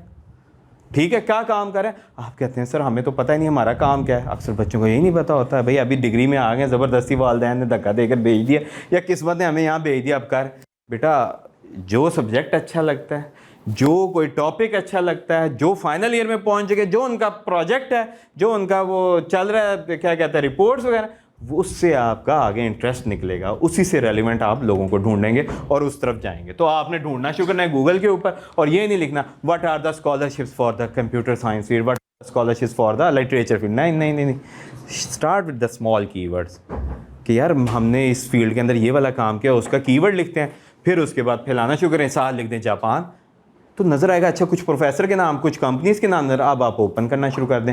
या विकीपीडिया पे आप उतारें जापान की कितनी यूनिवर्सिटीज़ हैं, तादाद विकीपीडिया सारी दी होंगी ना, थकेगा तो नहीं विकीपीडिया या कोई भी सर्च इंजन। आपने सर्च कर लिया, अच्छा जी स्पेन के अंदर कौन सी यूनिवर्सिटीज़ हैं, सारी डाउनलोड कर, एक यूनिवर्सिटी की वेबसाइट देखते रहें। ठीक है, बड़ी अच्छी तस्वीरें दी हुई होती हैं, आप इजीली उसके गो थ्रू कर सकते हैं, बोर नहीं होंगे, आप आगे आगे सर्च करते रहें और अपने रेलिवेंट फील्ड या प्रोफेसर्स को ढूंढें। फिर ऑर्गेनाइज ये कि आपने एक एक चीज़ बनाई गई हो, आपको पता हो बेटा तैयारी कब करनी है, जब आप फाइनल ईयर के अंदर आए थे पहले से तैयारी शुरू करें। ऑर्गेनाइज क्या है, आपको पता हो रिक्वायरमेंट्स क्या हैं। कई जगह पे इंग्लिश टेस्ट, बल्कि अब हर जगह पे मांगे जाते हैं, आपने आइल्स या टॉफल या GRE की तरफ जा रहे हैं तो वो ज़रूर किया हुआ हो, और कोशिश कर रहे हो कि यार हम जो भी काम कर रहे हैं उसके अंदर हम उसकी पब्लिकेशन की तरफ जा सकें। तो आपने अपने आप को पूरी तरह ऑर्गेनाइज किया हो कि जो भी रिक्वायरमेंट्स मांग रहे हैं स्कॉलरशिप वाले या जो लोग बता रहे हैं अच्छा प्रोफेसर ये चीज़ें मांगते हैं, वो हमारे पास कंप्लीट हो। फिर कॉन्फिडेंट, ये बहुत इंपॉर्टेंट है। जब आप कॉन्फिडेंट है तो एवरीथिंग विल मैटर। आपने अप्लाई करना है, वो फरिश्ते का इंतज़ार नहीं करना, वो कंधे पे जो बैठ कर आपको बताएगा हाँ कर दो। ये तो कोई भी, वो जो विनर है जब तक वो इशारा नहीं करेगा लो जी ये हो गया बस जी, नहीं, खुद जब तक अप्लाई नहीं करेंगे नहीं पता। और परसिस्ट करना है बेटा, ये बहुत इंपॉर्टेंट है, सबसे इंपॉर्टेंट क्वालिटी के घबराना नहीं है, क्योंकि स्कॉलरशिप पे रिजेक्शंस आती हैं। लोग जो अप्लाई कर रहे हैं अब आती हैं रिजेक्शंस आती हैं, और ये 4 क्वालिटीज़ हों बेटा, यकीन करें आगे मैं और भी कुछ टिप्स दूंगा एट द एंड, बड़ी इंपॉर्टेंट टिप्स हैं एट द एंड के जो आपको बड़ा फ़ायदा देंगी, प्रैक्टिकल टिप्स। लेकिन ये क्यों इंपॉर्टेंट है, ये इस वजह से इंपॉर्टेंट, कई लोगों को मैनेजमेंट साइंसेज के, आर्ट्स के स्टूडेंट्स से जिनके साथ हमने वर्कआउट किया, जहाँ बड़ा मुश्किल होता है अनकॉमन मेजर्स पे, कॉमन पे हम निकाल जाते हैं अनकॉमन पे, और बिलीव मी लोगों ने इनके ऊपर अमल किया, बेशक 2-2, 3-3 साल तक उन्हें स्कॉलरशिप नहीं मिला, फिर मिला। एंड आई स्टिल, अभी आज मुझे याद आ रहा है एक खातून थी, उन्होंने अभी PhD कुछ अरसा हो गया, अब तो प्रोफेसर हैं ऑस्ट्रेलिया के अंदर मैनेजमेंट साइंसेज के अंदर, master PhD from Australia in management sciences. So totally एक field different than common majors. तो इस तरह के लोग आगे गए हैं और आगे जाकर आगे अचीव किया। तो आते हैं जी आगे, ये कुछ मुल्क हैं जी, आपको कुछ नज़र आ रहे हैं, मैंने जस्ट एक आइडिया देने के लिए दुनिया के अंदर क्या क्या है। ये GKS, कोरिया, मैक्स्ट, जापान, बुर्सलारी, ये एरास्मस 192+ मास्टर्स के, फुल ब्राइट 217 विनर्स, ये मास्टर प्लस PhD के हैं। फिर मैक्सिको के, UK के, थाईलैंड के, ताइवान के, इंडोनेशिया के, देयर मैनी कंट्रीज। आहिस्ता इनको देखना शुरू करते हैं, बड़े इंटरेस्टिंग केस है। दोबारा मैं बता दूं, ये जो कुछ स्कॉलरशिप बताऊंगा बेटा, ये चंद है, this is not list exactly, ये एक छोटी सी लिस्ट है। तो जी हम देखते हैं, लास्ट ईयर हमने कुछ डाटा इकट्ठा किया, तकरीबन 100,000 लोगों ने अप्लाई किया 2022 के अंदर। पाकिस्तानियों ने कितने अवेल किए? 4,000, और 500 तो सिर्फ वीज़ा रिजेक्शन थी हमारी। तो ये वीज़ा रिजेक्शन का एक अलग इशू है जो हमारे साथ अटैच है, एक सेपरेट। जो आइल्स और टॉफल नहीं करना चाहते, मैंने उनको इतनी मुसीबत में भेजा कि भाई ये फॉरेन स्कॉलरशिप्स हैं, ये उनके खींचने के लिए वज़न है, और चाहे कुछ भी कर लें। और अगर आगे देखें तो बेटा ये एक घड़ा है, ये लाशें गिरती रहती हैं, उठाकर फिर बाहर निकालते हैं, फिर गिरती रहती हैं। ये पाकिस्तानी यहाँ CGPA लेकर खड़े हैं 4/4, और ये आइल्स टॉफल क्यों भला? जो आपको लिख के कह रहा है ना कि बेटा आइल्स और टॉफल नहीं चाहिए, सुन लें, अब इस बात को समझ लें। जो उनको नहीं मालूम, जो वेबसाइटें और वो ब्लॉग चला रहे हैं, जो अभी तक खुद तो बाहर गए नहीं हैं, उनको अंदाज़ा नहीं, गए भी हैं तो उनको इस चीज़ का नहीं पता। मैं तो अब तक कि मुस्तकिल वर्कआउट कर रहे हैं लोगों के साथ, मेरा अपना फ्रेंड सर्कल इतना बड़ा था जिसकी वजह से स्टार्ट हुए थे हम।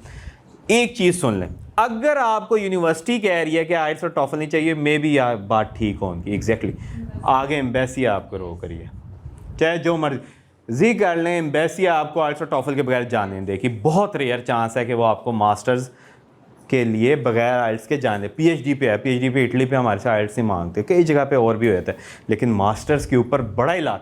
तो बेटा ये रिक्वायरमेंट है, जिस तरह आप मुझे बताएं बैचलर्स ना कंप्लीट किया, आप सोच सकते हैं मैं आगे मास्टर्स करूँ? नहीं, आप कहेंगे यार मैं तो मास्टर करना चाहिए था, मैं तो बैचलर की डिग्री थी अभी पीछे मिली, ना कोई आपको एडमिशन दे भी देगा तो आगे आपको 1 साल बाद जाएँ भाई घर जाएँ, आपका तो बैचलर्स ही कंप्लीट नहीं। सेम आप ये समझ लें भाई आइल्स नहीं है तो आप आगे पढ़ ही नहीं सकते। तो बेटा माना ये पैसे हैं 50,000 हुआ पड़ा है टेस्ट की फ़ीस आइल्स की, लेकिन क्या करें, ये करना पड़ेगा। आप लोग पैसे निकलवाएं ना दोस्त की जेबों से, हैं कि कैंटीन पे निकलवा लेते हैं ना, कोई ऐसे कोई 10-12 दोस्त पकड़ें, आपस में एक दूसरे के साथ शेयर करें, कुछ आपस में एक दूसरे को उधार पकड़ें और ये टेस्ट ज़रूर दें। और मेरा ख्याल है ये टेस्ट बहुत लाजमी है, फिर आप PCO के अप्लाई करें। और कोई GRE दे सकता तो बेस्ट है, GRE रिक्वायर होता है US के लिए, हम आगे देखेंगे, ठीक है जी, बिल्कुल। तो ये जी गेम है स्कॉलरशिप की, ये जहन में रखनी है पिक्चर। इस वजह से मैं ये बड़ी पुरानी पिक्चर हम ज़रूर रखते हैं कि आप लोगों को अंदाज़ा हो, ये जहन में रखेंगे तो आपको पता लगे। ये बेटा स्कॉलरशिप की गेम है, क्या गेम है? ये आप है, ये आपकी तैयारी है, आप हर चीज़ CGP है, पब्लिकेशन है, स्टॉफल, GRE है, GMAT है, ये सिर्फ लेजीनेस है जो आपको गिराएगी कि आपने सही तरह पुल नहीं किया इसको, उसने जंप नहीं किया और यहाँ आप गिर गए हैं और फॉरेन स्कॉलरशिप के साथ हैं। और ये कौन है?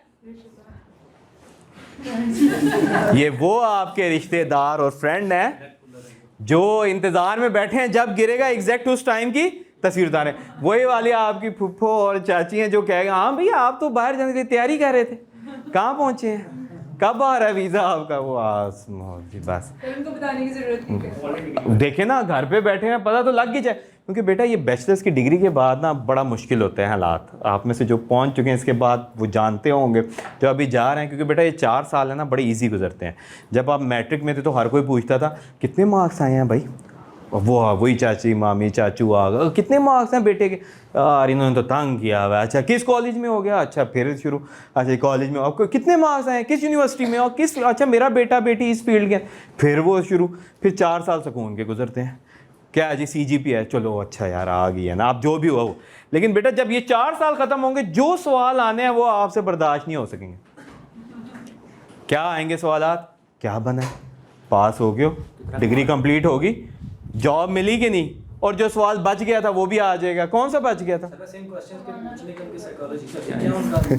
ये तो आप बीइंग अ पाकिस्तानी बड़ी अच्छी तरह जानते हैं। हाँ, तो मुझे ये बताएं कौन सा सवाल है जो बचा हुआ था अब आ गया? वो तो पूछते शादी हुई है कि नहीं। तो सोचें बेटा ये बड़ी मुश्किल लाइफ है और लोग तैयार हैं, लेकिन यहाँ बड़ी इंपॉर्टेंट बात है, ये बंदा एक प्रोफेशनल है। मुझे बताएं जब वो तस्वीर खींच रहे हैं वो उससे मुंह करके देख सकता है, वो जंप ले चुका है, वो बड़ी अच्छी तरह स्माइल दे सकता है, उसकी गेम है, वो इसमें एक्सपर्ट है, वो दांत निकाल कर कह सकता है खींचो जी तस्वीर, आनी है किसी मैगजीन के ऊपर, लेकिन वो फोकस किस पर है? टारगेट के ऊपर। ये बहुत इंपॉर्टेंट है कि बेटा ये इसी वजह से एंड के ऊपर मैंने कुछ आपको दी भी हैं, कुछ टिप्स वगैरह दी हैं बड़ी स्पेसिफिक जो इकट्ठी की हैं स्टूडेंट्स के साथ, तो वो एट द एंड ही मैंने रखे हैं। तो आपने बड़ा ही फोकस होना है अपने गोल की तरफ। जो तस्वीरें खींच रहा है, जो मजाक कर रहा है, आपने उसकी तरफ तवज्जो नहीं देना, क्योंकि बेटा ये मैंने बताया ना बैचलर्स के बाद इतना आसान नहीं है ज़िंदगी, ठीक है ना। तो ये बड़ा इंपॉर्टेंट है कि आप अपने गोल की तरफ फोकस करें। वो जो तस्वीरें खींच रहे हैं पीछे बैठे हैं उनका ना सुने, तो ये जेहन में रखेंगे तो कुछ फोकस रहेंगे। तो जी हाँ, स्कॉलरशिप दुनिया में बड़े अच्छे होते हैं। कुछ जो लेफ्ट हैंड कौन वाले, लेफ्टी कौन है, लेफ्ट हैंडर्स के लिए जी स्कॉलरशिप होते हैं कुछ स्पेसिफिक। ये खैर US का है। तो कौन कौन से कंट्रीज नज़र आ रहे हैं, कुछ हम डिटेल्स ऐसा ऐसा डिस्कस करते जाएँ। अब हम इंटरेस्टिंग पार्ट की तरफ आ रहे हैं। कौन कौन से मुल्क नज़र आ रहे हैं? अच्छा जी, ठीक है जी, एशिया के अंदर। अच्छा, तो हम सबसे पहले डिस्कस करते हैं अपनी पसंद का साउथ कोरिया। ये बड़ा ही इंपॉर्टेंट है साउथ कोरिया। मालूम है साउथ कोरिया कौन सा मुल्क है? सारों को मालूम है? कुछ इसके बारे में मालूम है कितना एडवांस है? साउथ कोरियन कंपनीज के बारे में कोई बताए? सर वो काया ऑटोमोबाइल, हाँ किया जी, बिल्कुल, सैमसंग, बिल्कुल जी। और बताएं जी। South Korea is one of the biggest industrial country. ये बड़ा इंपॉर्टेंट। जब मैं गया साउथ कोरिया तो मेरी वालदा कहती हैं मुझसे, वो हमसाए पूछती है किधर है साउथ कोरिया। मैंने उन्हें एक दफ़ा समझाया तो फिर दोबारा पूछा क्या आपने बताया, कहती हैं हाँ। मैंने कहा स्विट्ज़रलैंड के साथ। मैंने कहा बेहतरीन है।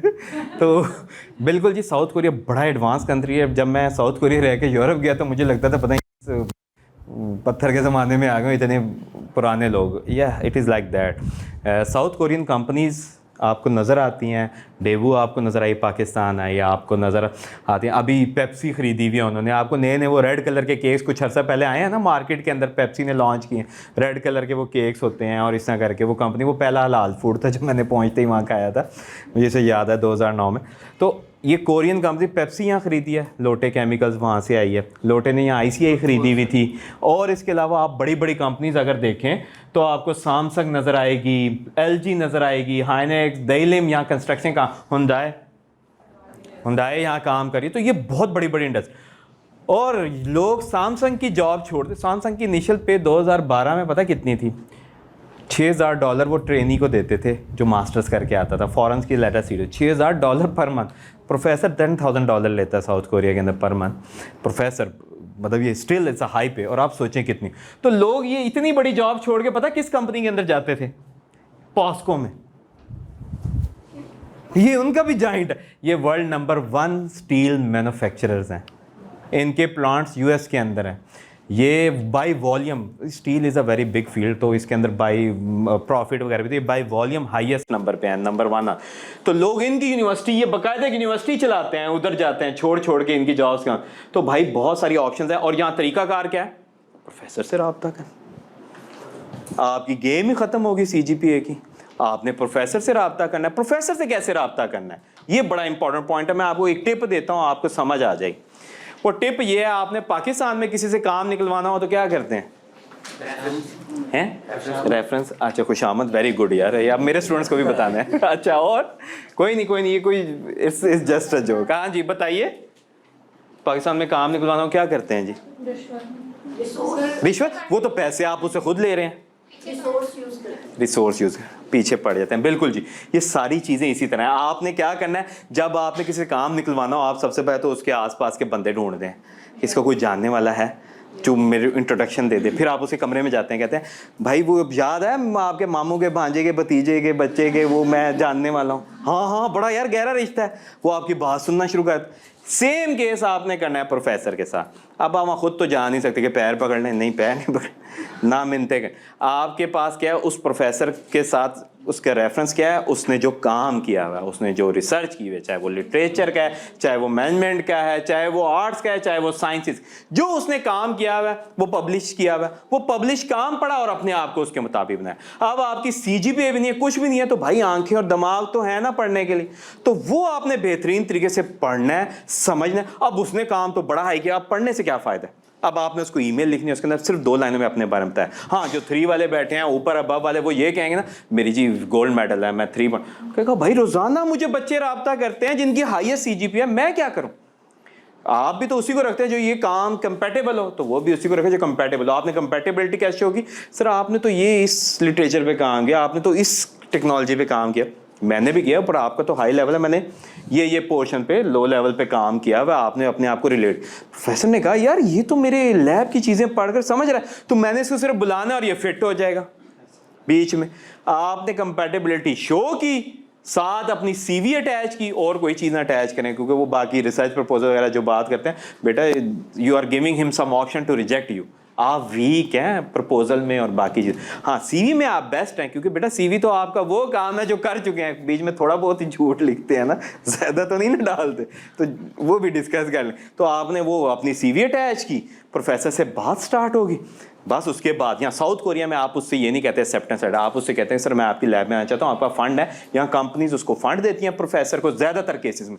कुछ केसेस में यूनिवर्सिटीज के स्कॉलरशिप भी होते हैं, कुछ केसेस में गवर्नमेंट भी देती है साउथ कोरियन।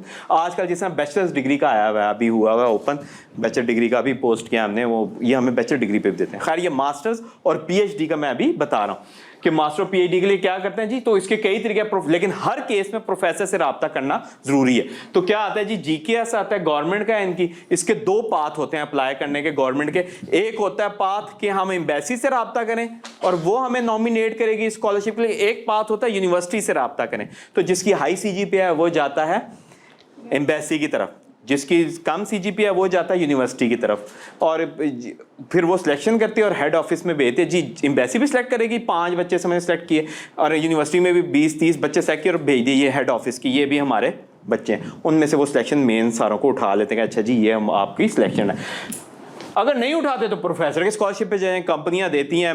मैं खुद जब गया था, प्रोफेसर ने मेरा लैदा से बैंक अकाउंट बनवाया था, उस पर पैसे तो बहुत ज़्यादा आते थे, वो देता खैर थोड़े था, लेकिन वो हमारे लिए ज़्यादा थे, डॉलर्स में थे ना, तो इशू तो कोई भी नहीं था।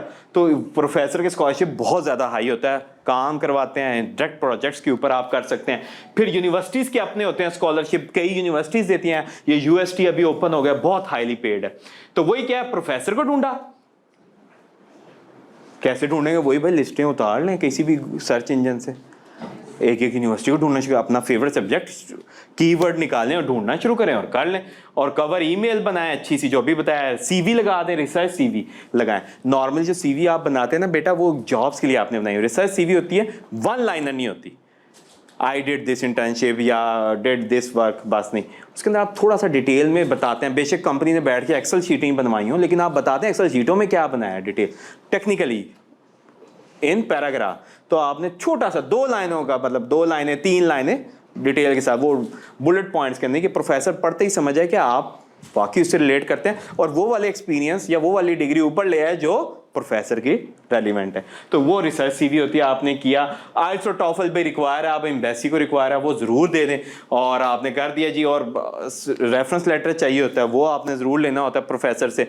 नॉर्मली प्रोफेसर आपको कहते हैं कि भाई खुद लिख कर लें, तो आप जब लिखते हैं तो क्या करते हैं, अपने आप को सुपर हीरो सुपर वुमेन बना लेते हैं। लेकिन ऐसे नहीं करना, अपने अच्छे तरीके से लिखने के प्रोफेसर यही समझे कि वाकई रियल लिखा हुआ है, कि रिलेट करें। नॉर्मली स्टूडेंट्स ये बड़ी गलती करते हैं, अपनी तारीफ़ों पे तारीफ़ें कर देते हैं। तारीफ़ें ना करें, सिंपल ये लिखा हुआ कि इसने मेरे साथ ये काम किया या इस तरह मैंने इसको पढ़ाया, इसकी ये ग्रेड्स है, सिंपल, तो वो भी मैटर करता है, ठीक है ना। क्योंकि बेटा अगर आपने तारीफ़ें लिख दी तो प्रोफेसर फ़ौरन देखेगा कि तारीफ़ें लिखने वाला है कौन, ये खुद कहीं आइंस्टाइन तो नहीं है जो तारीफ़ें लिख रहा है। तो ओ ये तो प्रोफेसर ही नज़र आ रहा, ऑनलाइन ही नज़र आ रहा है, इसकी तो कोई रिसर्च ही नहीं है। तो कितने सारे रास्ते हैं सिर्फ एक कंट्री के, यूनिवर्सिटी के स्कॉलरशिप्स, गवर्नमेंट के स्कॉलरशिप, वो आएंगे फॉल के लिए, फॉल 2024 के लिए। और फिर कौन से हैं जी, अभी स्प्रिंग 2024 के लिए यूनिवर्सिटी की और प्रोफेसर के स्कॉलरशिप आप दोनों पे अप्लाई कर सकते हैं। अच्छा जी, ये बताएं चाइना जाना चाहिए पढ़ने के लिए कि नहीं? एशिया में अगला कंट्री है, बताएं जी चाइना। कौन कहता है नहीं जाना चाहिए? बताएं, सब जाना चाहते हैं। देख लें, वो कह रहे हैं चाइना की चीजें चलती नहीं है, हैं सबसे नीचे। अच्छा जी, ये पाकिस्तान से निकलना चाहते हैं, जिधर चल जाए। हाँ जी, और बताएं चाइना, प्लीज बताइए यार, आप लोगों की इनपुट चाहिए। बताइए चाइना जाना चाहिए। लोग कहते हैं ना कि चाइना का माल तो दो चलता नहीं है 2 दिन, तो बताएं। 3 स्टेप होते हैं GRE, बड़ा टफ टेस्ट माना जाता है कि आपने पढ़ा, समझा और आंसर किया। पढ़ा, अंडरस्टैंड किया, आंसर किया, ये 3 स्टेप है। पढ़ा, अंडरस्टैंड किया, वो अंडरस्टैंड का स्टेप खत्म करके पढ़ा और आंसर किया पे आए थे। This is so much practice. बड़ा इंटरेस्टिंग केस थे और वो फुल बाय फुल लेते, इतनी प्रैक्टिस करते हैं कि हर किस्म का सवाल वो कर सकते। उन चाइनीज़ को नहीं रखते टॉप CGPA, टॉप यूनिवर्सिटी नहीं रखते। वो चाहते हैं कि थिंकर्स आएँ, इनोवेटर्स आएँ। तो it's a very different ball game कि वो है जाने के लिए आपको you should have some story in your life कि जो अगले को सुनते ही एक दफ़ा कहते ओह व्हाट्स दिस, कि आपने क्या किया है, तब्दील करके रख दिया। सम पीपल लाइक दैट, वो इस तरह के लोग उठा। मैंने आपको बताया ये बड़ी इंटरेस्टिंग बुक है, अगर आप ग्रुप पे जाएं, मैंने शेयर की हुई है। वो उस प्रोफेसर ने लिखी है जो इन सारों की कमेटीज़ में बैठती है। तो उसने ये बताया कि 4x4, बड़ा इंटरेस्टिंग केस मैं देखा कि एक स्टेप बीच में से खा जाना, देखा, आंसर किया। चाइनीज़ इस तरह का टेक्निक यूज़ करते हैं कि इतना प्रैक्टिस करते हैं कि सवाल देखते आते हैं, आंसर फिट होता है, इतना उन्होंने प्रैक्टिस की है। और वो 100/100 लेकर आते हैं हर टेस्ट के अंदर। लेकिन क्या करें, they have to stop them. तो बेटा इसके लिए बड़ी इनोवेशन चाहिए, लेकिन लेट्स सी उसका तरीकाकार क्या है, ये आगे बताएं। बेटा चाइना क्यों जाना चाहिए? देखें, वॉल स्ट्रीट जर्नल, बड़ा रिप्यूटेड जर्नल है, रिपोर्ट, इसने कहा कि चाइनीज़ यूनिवर्सिटी टॉप्स MIT इन engineering. MIT same like Harvard. पता है ना MIT क्या है? क्या है जी? मुगलपुरा इंस्टीट्यूट। अच्छा नहीं, वो मजाक से कहते हैं। अच्छा, वो UET वालों का मुगलपुरा होता है, लेकिन ये मैसाचुसेट्स इंस्टीट्यूट ऑफ टेक्नोलॉजी, ये स्टैनफोर्ड, हार्वर्ड और MIT एक ही बात है। अगर इसको कोई क्रॉस करता है और वॉल स्ट्रीट जर्नल कह रहा है, तो बेटा एजुकेशन का बिजनेस दुनिया में दूसरे नंबर पे आता है। हम तो चलें स्कॉलरशिप ढूंढ रहे हैं, दुनिया बाकी पैसे पे कर रही। किस तरह बिजनेस सारा मूव करेगा फिर अगर ये रिपोर्ट आती है? US को छोड़कर लोग कहाँ जाएंगे? चाइना। आप सोचें कि इतना बड़ा इशू, और US न्यूज़ रैंकिंग ने किया। किस यूनिवर्सिटी ने इसको किया क्रॉस? कोई बता सकते हैं यूनिवर्सिटी का नाम? बताएं, कोई जेहन में आ रही है चाइनीज़, किसी नाम सुनो? आया, नाम सही आया। कौन था? नहीं, सही नाम आया जिसने बताया। नहीं, शेंजन जानना है आपने? शेंजन ये चाइना के बाद मेरी फ़्लाइट है, लेकिन शेंजन नहीं है। बताएं जी।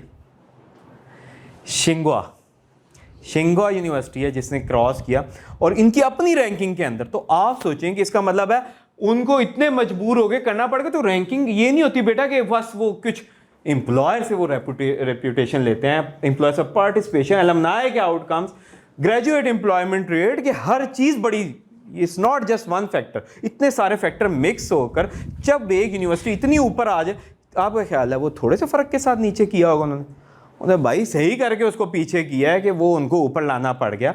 तो आप सोचिए इसका मतलब है ऐसी, और यकीन करें आप शिंगुआ के स्टूडेंट्स आपको नज़र ही नहीं आएंगे पाकिस्तान में। They are very less graduate जो शिंगुआ से अगर एक टॉप यूनिवर्सिटी है किसी ने पाकिस्तान में बेशक ना माना जाए, 2 नंबर समझा जाए, लेकिन बाहर रिगार्ड किया जाता है टॉप यूनिवर्सिटी ऐसे दुनिया भर। और MIT को पीछे करना, और इसको देखें ये बड़ी फेमस हुई थी, इतना वायरल हुई थी कि यूके ने एक स्पेशल वीज़ा निकाला हाई पोटेंशियल।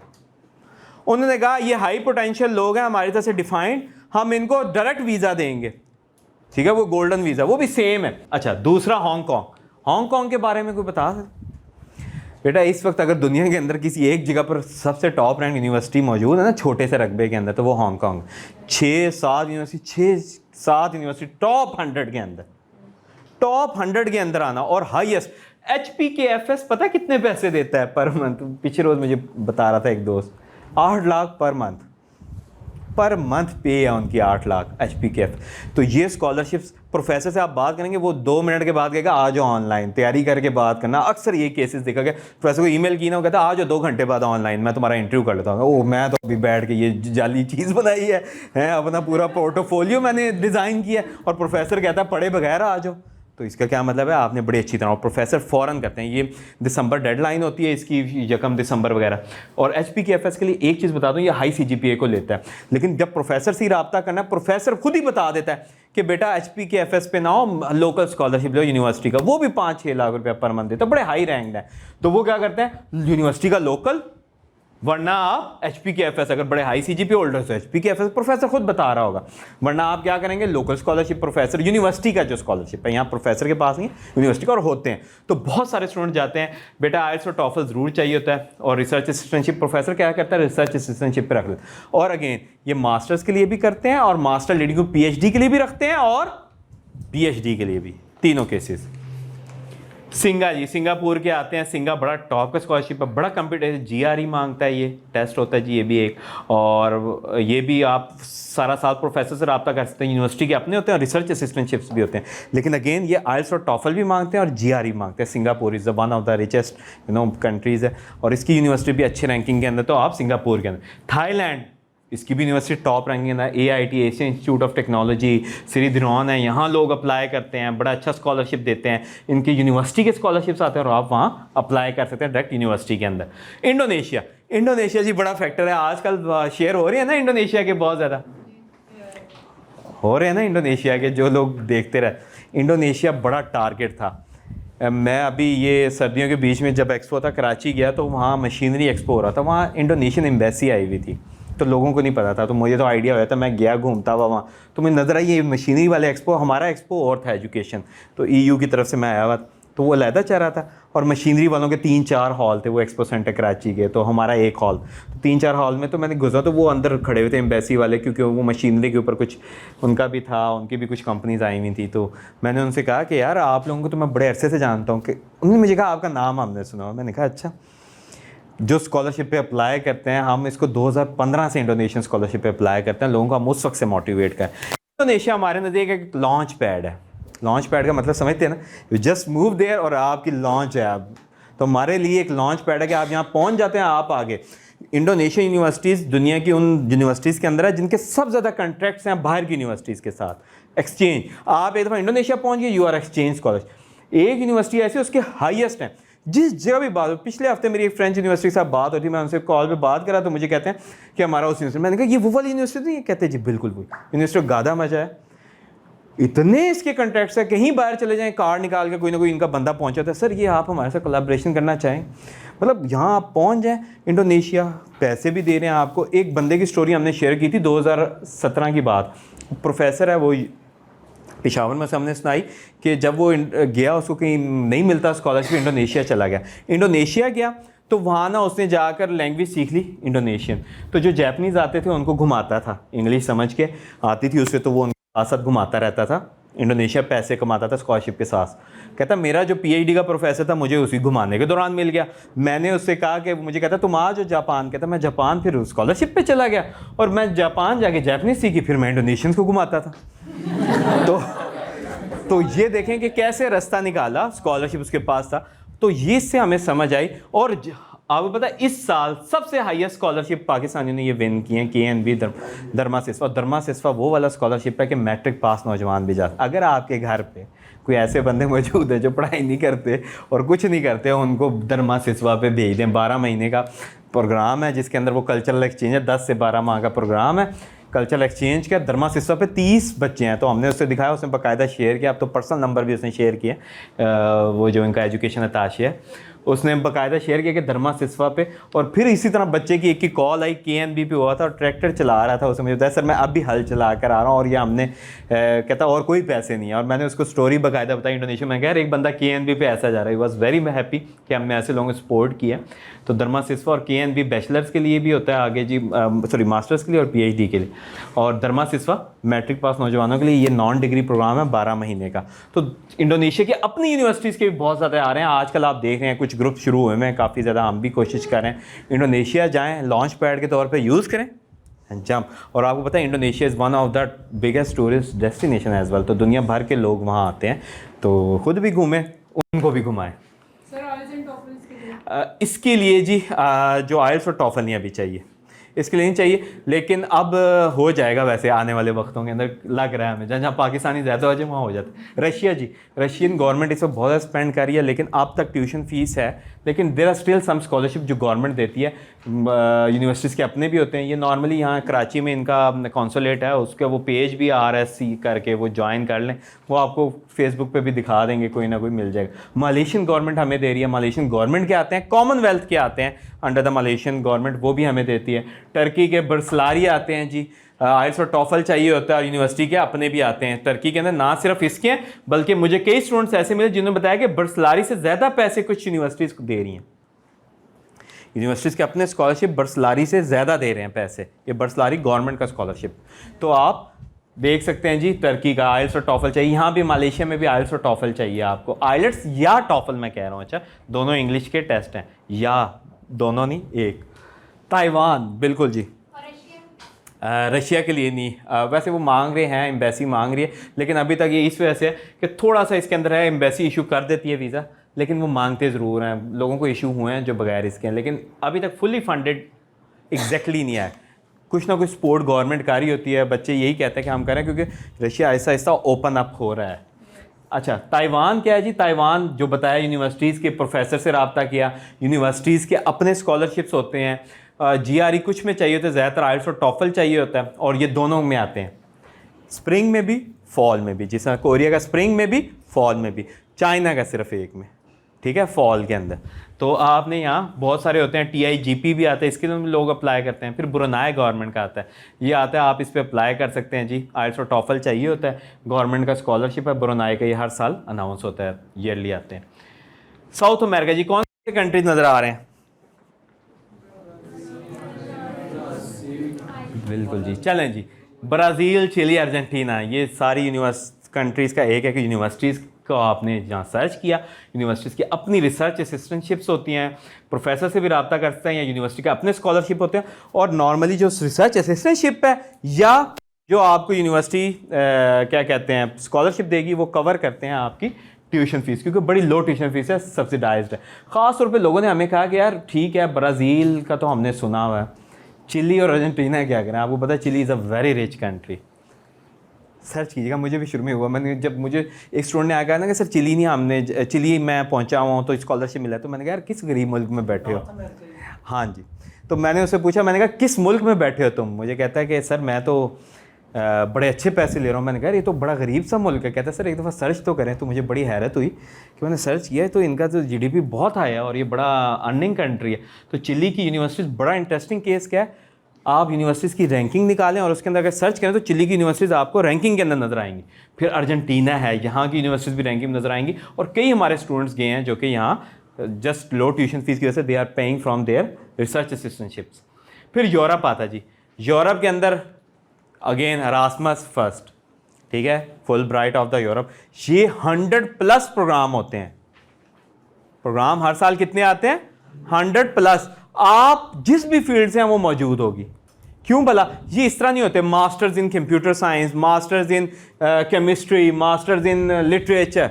ये होंगे आपके इंटरडिसिप्लिनरी, कि आपने, इन्होंने कोई प्रोजेक्ट डिफाइन किया और इन्होंने कहा जी हमने एक स्पेसिफिक प्रोजेक्ट डिफाइन किया, उसके अंदर 3-4 फील्ड्स के लोग अप्लाई कर सकते हैं, may be doctors, may be chemists, may be literature वाले।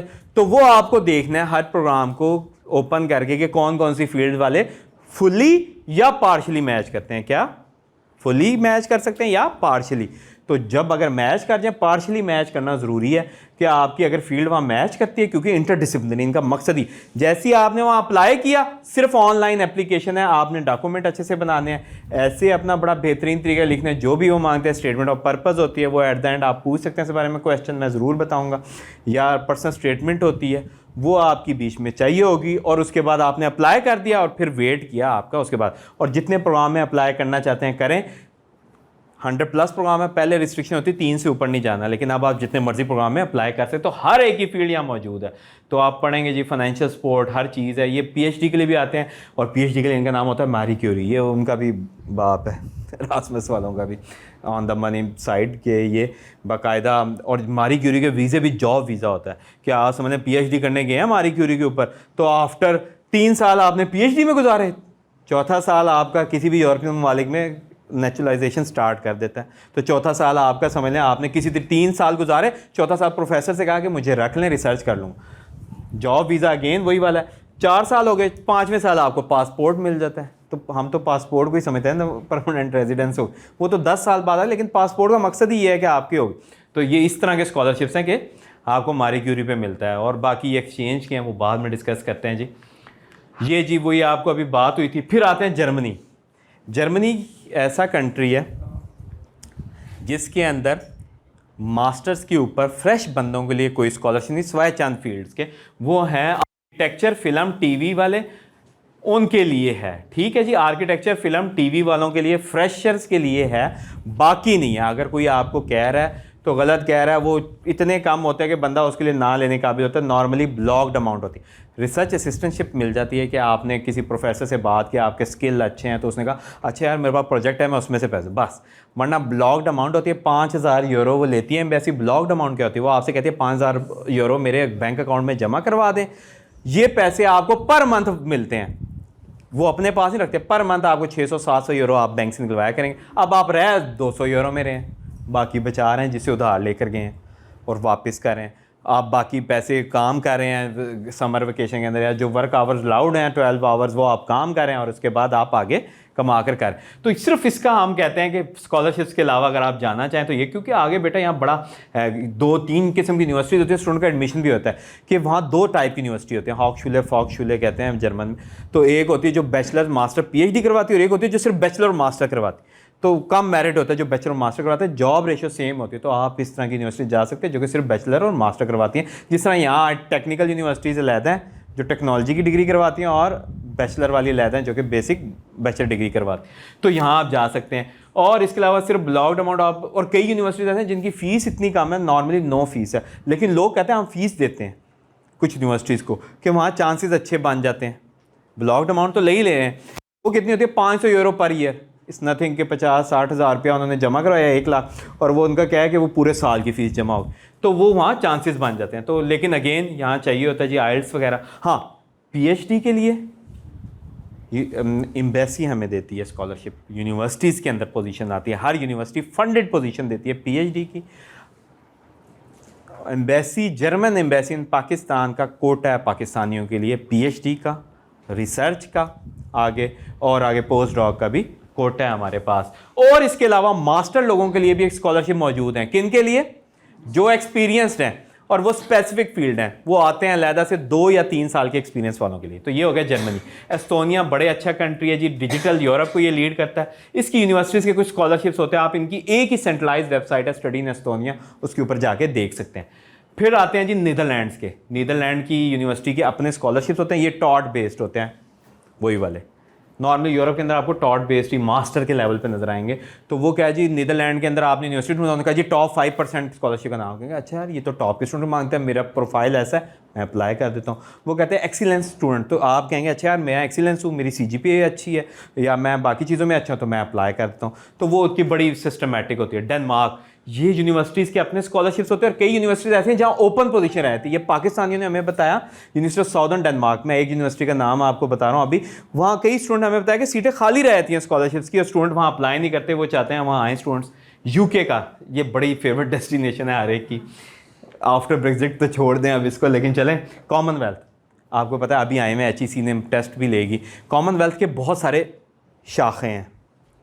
एक कॉमनवेल्थ आता है जो जिसकी सिलेक्शन करती है HEC, आपसे टेस्ट लेगी और नॉमिनेट कर देगी मास्टर्स और PhD के लिए, टेस्ट लेगी, हैट का टेस्ट। एक आता है कॉमनवेल्थ शेयर्ड, जो के लेती है टेस्ट, आप टेस्ट नहीं लेती, उसके अंदर यूनिवर्सिटीज़ कहती हैं कि भाई हम नॉमिनेट करेंगे। जिस तरह आपने साउथ कोरिया और चाइना का देखा कि यूनिवर्सिटीज़ को आपने नॉमिनेशन, या जापान का देखा यूनिवर्सिटी से आपने कंटेक्ट किया, यूनिवर्सिटी ने नॉमिनेट किया और आपको आगे सेंड कर दिया कॉमनवेल्थ हेड ऑफिस को, तो वहाँ से यूनिवर्सिटी ने फिर आपको पिकअप कर लिया। फिर इसके अलावा आता है एक्सीलेंस बेस्ड यूनिवर्सिटी के अपने, वो टॉप स्टूडेंट्स को लेती हैं। फिर आता है क्वीन एलिजाबेथ, ये बड़ा यूनिक फैक्टर है कॉमनवेल्थ का। ये कौन सा है जी? ये है कॉमनवेल्थ इन्वेस्ट करता है आप स्टूडेंट्स के ऊपर कि आप दुनिया के दूसरे ममालिक के अंदर जाके पढ़ें, जिसके अंदर साउथ अफ्रीका है एक अच्छा कंट्री, जिसके अंदर मलेशिया आता है टॉप कंट्रीज़ के अंदर, और भी ममालिक हैं जिसके अंदर आप जाके पढ़ सकते हो। तो आप कॉमनवेल्थ क्वीन एलिजाबेथ पे भी अप्लाई कर सकते हैं।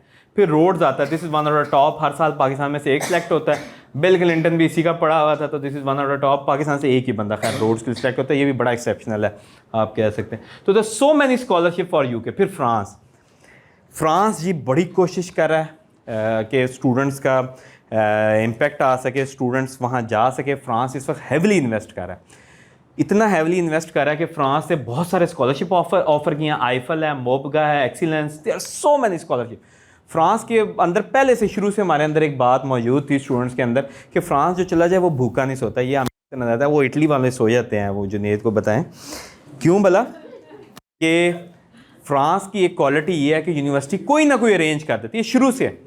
कोई बंदा वहाँ पहुँच गया है ना, तो यूनिवर्सिटी कोई ना कोई स्कॉलरशिप निकाल देती है। तो फ्रांस बहुत, और मैं आपको बड़ी इंटरेस्टिंग थी कि आज बता रहा हूँ जो आपको समझ आएगी बेटा, वो ये कि फ्रांस से इतना ज़्यादा इन्वेस्ट करना शुरू किया। ये खैर रिलेशनशिप की वजह से भी है कि फ्रांस के साथ कुछ अच्छे ताल्लुकात हैं, और ये आगे जाकर दुनिया आपको बताएगी कि उसके अंदर जो मैं था उससे कितना किरदार अदा किया। ये लोग भी जानेंगे कि अभी खैर इवेंट हो रहा है, वो अभी हमारा एक एम्बेसी फर्स्ट टाइम यूनिवर्सिटीज़ को लेकर आ रही है पाकिस्तान में, और यकीन करें जो अताशी है उसके साथ पर्सनल रेफरेंस के ऊपर हमारी गपशप है। और वो बेचारी खातून जब पाकिस्तान आई तो लोग नॉर्मली वही हिसाब है कि एक का रैंक देखते हैं और फिर बात करना स्टार्ट करते हैं। तो वो बेचारी किसी छोटी यूनिवर्सिटी की एम्प्लॉय थी, बड़े बड़े प्रोफेसर आए हुए थे, 2018 की बात है, घूमते फिर रहे थे, तो हर कोई उनको पूछा। वो साइड पे बैठी थी, तो मैं जब बाहर रहा तो हमें बड़ा होता था कि यार लोग हमें पूछते ही नहीं है अगर कोई आ जाए यूरोप के स्पेशल। तो मैंने उससे पूछा, हाल चाल पूछा, मुझे क्या पता था कि शी विल बी द ताशे, कि कुछ साल बाद वो क्लियर करेगी एग्ज़ाम वगैरह और ताशे बन जाए। And now she is changing everything. उससे जो बात हम करते हैं कि भाई हमें इस तरह करके हमें ये चेंजेस करने हैं, वो करना शुरू है। और मैं इसकी मिसाल आपको बताता हूँ बेटा, दुनिया का इस वक्त बेस्ट जो सिस्टम है इस वक्त वो ला चुके हैं। अभी आपको समझ आ जाएगी बेटा, जब आप वीज़े के लिए अप्लाई करते हैं हर एक को अंडरस्टैंडिंग होगी। यूनिवर्सिटी को अप्लाई किया, फिर यूनिवर्सिटी ने लेटर दिया और आपने एम्बेसी के जाके सर तोड़ना शुरू किया, जो इटली के अंदर हो रहा है। अब एम्बेसी पहले वहाँ से कंफर्म करती है, यहाँ से, उसके दिल करता है तो वो आपको दे वीज़ा ना दे, और सारे के सारे आपस में सर खार। किस स्टेज पे बैठे हैं आप? एम्बेसी और यूनिवर्सिटी तीनों अलग-अलग बैठे हैं। आप कहते हैं यार जब ये उसी मुल्क के मौजूद है तो एम्बेसी उधर से क्यों नहीं लेती, या आपस में क्यों नहीं बात कर लेते? पर नहीं, सबसे ज़्यादा वीज़ा रिजेक्शन। फ्रांस ने नया सिस्टम लॉन्च किया कि तीनों एक लाइन के अंदर, आपने एप्लीकेशन पे अप्लाई किया, वही एप्लीकेशन वीज़ा वाले भी देख रहे हैं, वही एप्लीकेशन यूनिवर्सिटी वाले देख रहे हैं। आपका अप्लाई हो गया, वीज़े वालों ने सिर्फ आपको बुलाकर स्टैंपल करके देने के हमें पासपोर्ट दे जाओ, और अगर थोड़ा सा इंटरव्यू तुम्हारा ले लें, बस बात ख़त्म। कोई सवाल नहीं पूछा जाएगा यूनिवर्सिटी का लेटर कहाँ है, कब अप्लाई किया। तीनों एक लाइन में बैठे हुए हैं। ये सिर्फ चंद मुल्कों में लागू है, सिर्फ चंद मुल्कों में। इतना ये किसी भी मुल्क का नहीं है सिस्टम। मतलब आप सोचिए कोई भी हो, पहले वेरिफिकेशन जो भी करने दे, तीनों एक लाइन में मौजूद हैं। आपको भागने की चक्कर की जरूरत ही नहीं है। आपने सिर्फ ईमेल की या उसका प्रोसेस किया, उसकी थोड़ी सी फीस होती है, वो जमा करवाई 20-30 हज़ार, वो जमा करवाई यूनिवर्सिटी की, उससे पूरा प्रोसेस सीधा किया हुआ आपने। इतना फास्ट सिस्टम। तो ये तो मेरे ख्याल में ये आप एज अ बेस बना लें, चाहे फ्रांस, ठीक है, आईफल इसका आता है, मोब का ये एम्बेसी दे रही है हमें, कुछ यूनिवर्सिटीज़ के अपने यहाँ। There are so many places के आप कह सकते हैं कि फ्रांस के अंदर यूनिवर्सिटी के अपने स्कॉलरशिप है, और जब वो हमें दे रहा है, और वीज़ा रेशियो सबसे ज़्यादा मशहूर था, सबसे ज़्यादा रिजेक्शन है। और यकीन करें अभी ये हमने जब इसका हुआ 2-3 माह पहले, तो मैंने खड़े हो गए किसी कहा कि हमें 40 वीज़े 3 दिनों में इशू हैं। इतने तो कभी मतलब आप सोचेंगे हमें किसी ऐसे मुल्क ने नहीं दिए कि जो हो, और फ्रांस है हमें पहले रिजेक्शन है। तो भाई फ्रांस को आप लोगों ने आज से ये बना लेना कि दिस इज़ आवर बेस, हमने वहाँ अप्लाई करना है और यूनिवर्सिटीज़ में। और फ्रांस, हाँ जी, आइल्स की ज़रूरत है। सर अगर फ्रेंच सीख लें, बेटा फ्रेंच सीख लें तो वो तो है, यहाँ अलायंसेस फ्रांसिस भी है आपका जो इदारा है ऑफिस, यूनिवर्सिटी भी लिंग्विस्टिक्स में करवा रही है। बिल्कुल सीख लें, आपको और बेहतर स्कॉलरशिप मिल जाएंगे। सर मैं ये पूछना चाह रही हूँ आपसे कि कौन सी लैंग्वेज है जो प्रायोरिटी बेसिस पे सीखनी चाहिए अगर स्कॉलरशिप में? आजकल ना वीज़े के हिसाब से देनी चाहिए तो फ्रेंच पहले नंबर पे आती है और फिर जर्मन। हाँ जर्मन देखें, चाइनीज़ तो ना करें, वो तो हो जाएगी, अभी इतनी ज़रूरत नहीं। तो आप बाकी जो है अगर आप वीज़े के हिसाब से देखें तो इस वक्त फास्टेस्ट वीज़ा अगर मेरे से पूछेंगे ना तो इटली के तो मैं कभी भी नहीं कहूँगा, हालांकि इटली PhD सबसे बड़ा हमारा सिस्टम चल रहा है, लेकिन हमने क्या कहा है कि ये आप फ्रांस का देख लें, बाकी ममालिक। अच्छा जी, स्वीडन का जी, स्वीडन इंस्टीट्यूट के स्कॉलरशिप आता है, स्वीडन के अपने आते हैं, अभी एम्बेसी बंद है उसकी, लेकिन चांसेस हैं खुल जाएगी। इटली के गवर्नमेंट के अपने लोकल गवर्नमेंट्स के, लेकिन बेटा वीज़ा जो मास्टर्स का है वो बहुत बड़ा इशू है, क्योंकि इसके 2 प्रोसेस होते हैं, पहले प्री इनरोलमेंट करवानी होती है और फिर उसके अलावा यूनिवर्सिटी के एडमिशन भी लेते हैं, तो ये बड़ा ही चक्कर डला रहता है और वीज़े की अपॉइंटमेंट्स मिलती। खैर अभी वो कर रहे हैं प्रोसेस चेंज, क्योंकि इशू भी है कि जो अफगान वीज़े से वो processing Italian embassy in Pakistan कर रही है, तो इसकी वजह से उनको प्रेशर बहुत ज़्यादा है। जो अमेरिका पैसे तो उन्हें दे रहा है और वो कहता है कि आप संभालें इनको, पैसे हम दे देंगे, तो इटालियन पीछे पड़े हुए हैं, आप पैसे भी उनको ज़्यादा देते हैं जो पे करते हैं। अब बस वो इसी तरह पे कर। रोमानियन गवर्नमेंट, रोमानिया की गवर्नमेंट हमें स्कॉलरशिप देती है मास्टर्स के, PhD के, बैचलर्स के भी। फिनलैंड के स्कॉलरशिप कोई नहीं है, ट्यूशन फीस होती है, और लेकिन लोग अक्सर यहाँ कोशिश करते हैं रिसर्च असिस्टेंटशिप मिल जाए। आयरलैंड की यूनिवर्सिटी के अपने स्कॉलरशिप्स हैं और गवर्नमेंट भी देती है जी इनके स्कॉलरशिप, आप इन पे अप्लाई करते हैं। हंगरी गवर्नमेंट स्कॉलरशिप देती है, यूनिवर्सिटी के भी अपने होते हैं। सबसे बड़ा स्कॉलरशिप गवर्नमेंट का होता है, जो कि कौन मैनेज करता है? HEC, बिल्कुल जी, HEC के थ्रू आते हैं।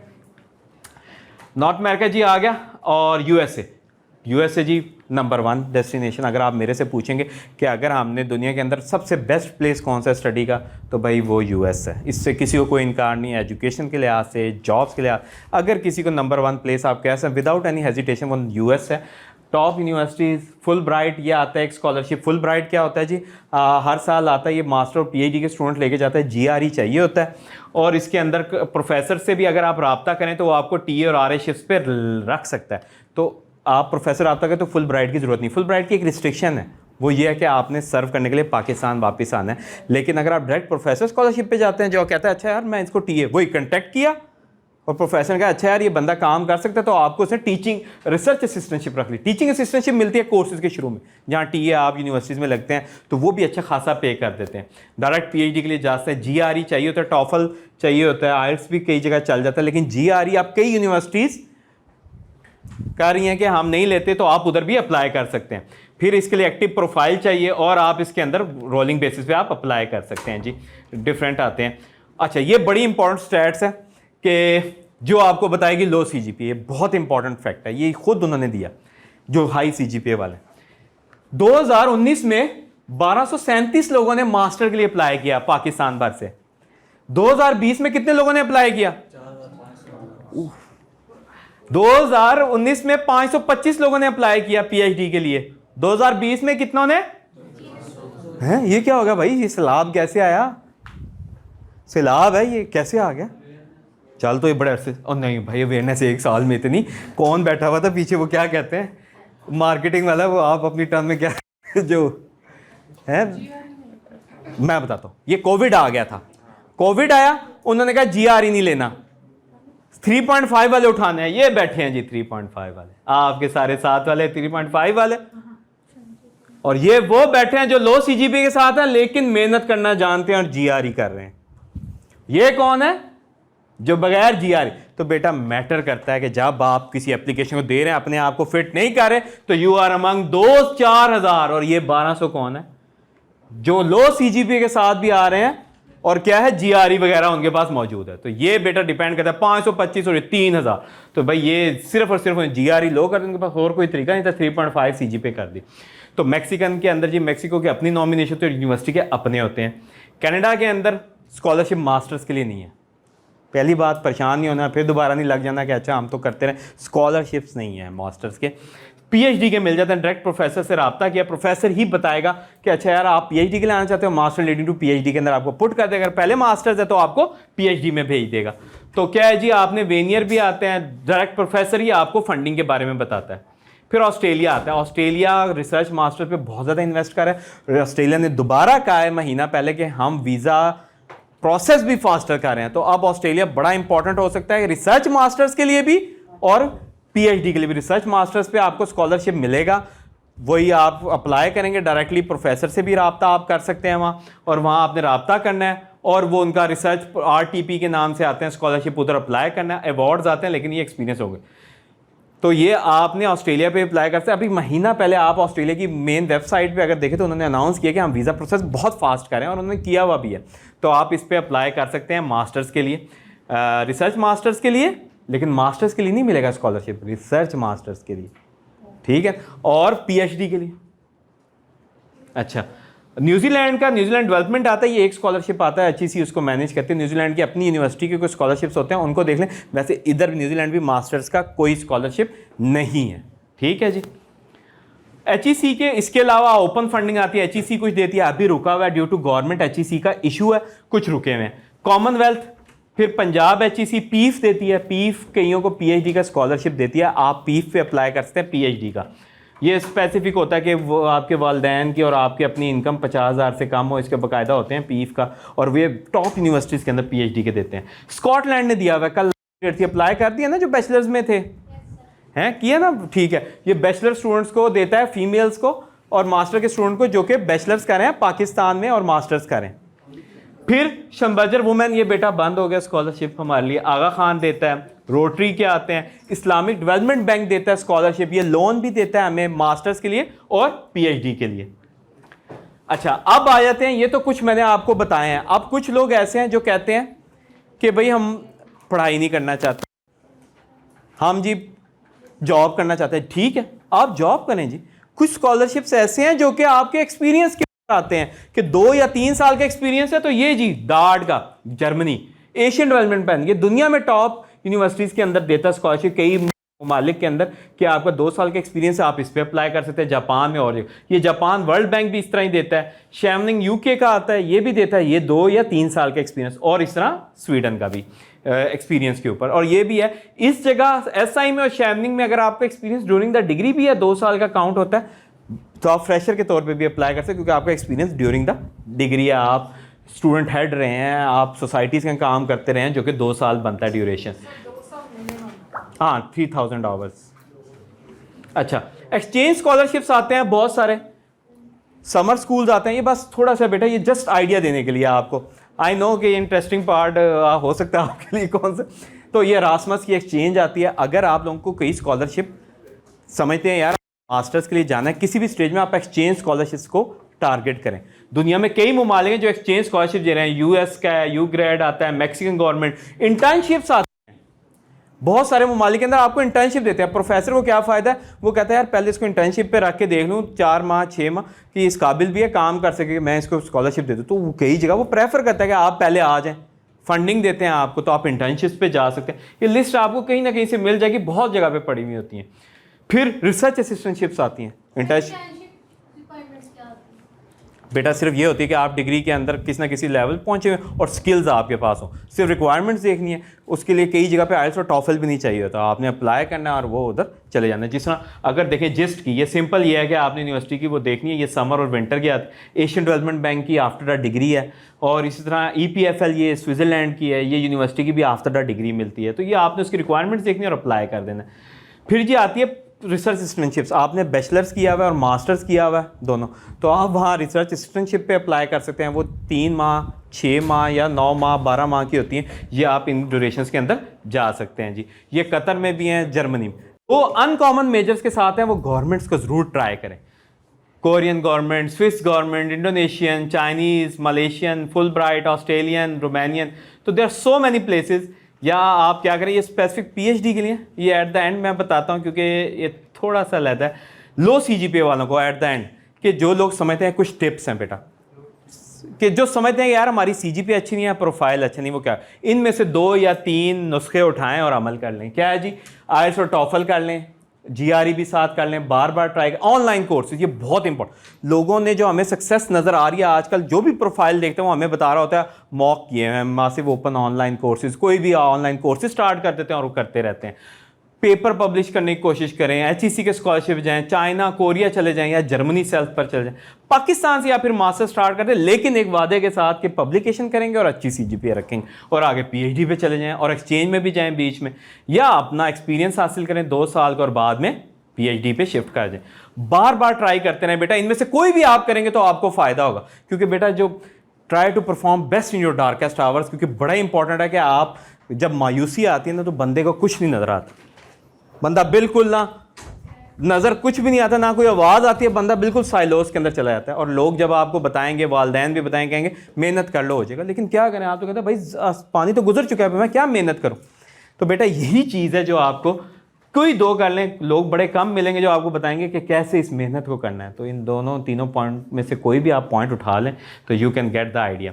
तो जी ये मिथ्स हैं सारे के सारे कि लो CGPA वाले नहीं बेस्ट हासिल करता है, कम मैं नहीं है, बेटा बहुत ज़्यादा। मैंने अभी आपको तादाद भी बताई कि कितने काम मिलते हैं। रिच या पुअर नहीं कोई अलाउ करता, आप ये पुअर कार्ड नहीं चलता, स्किल कार्ड चलता है सिर्फ। तो ये जी है।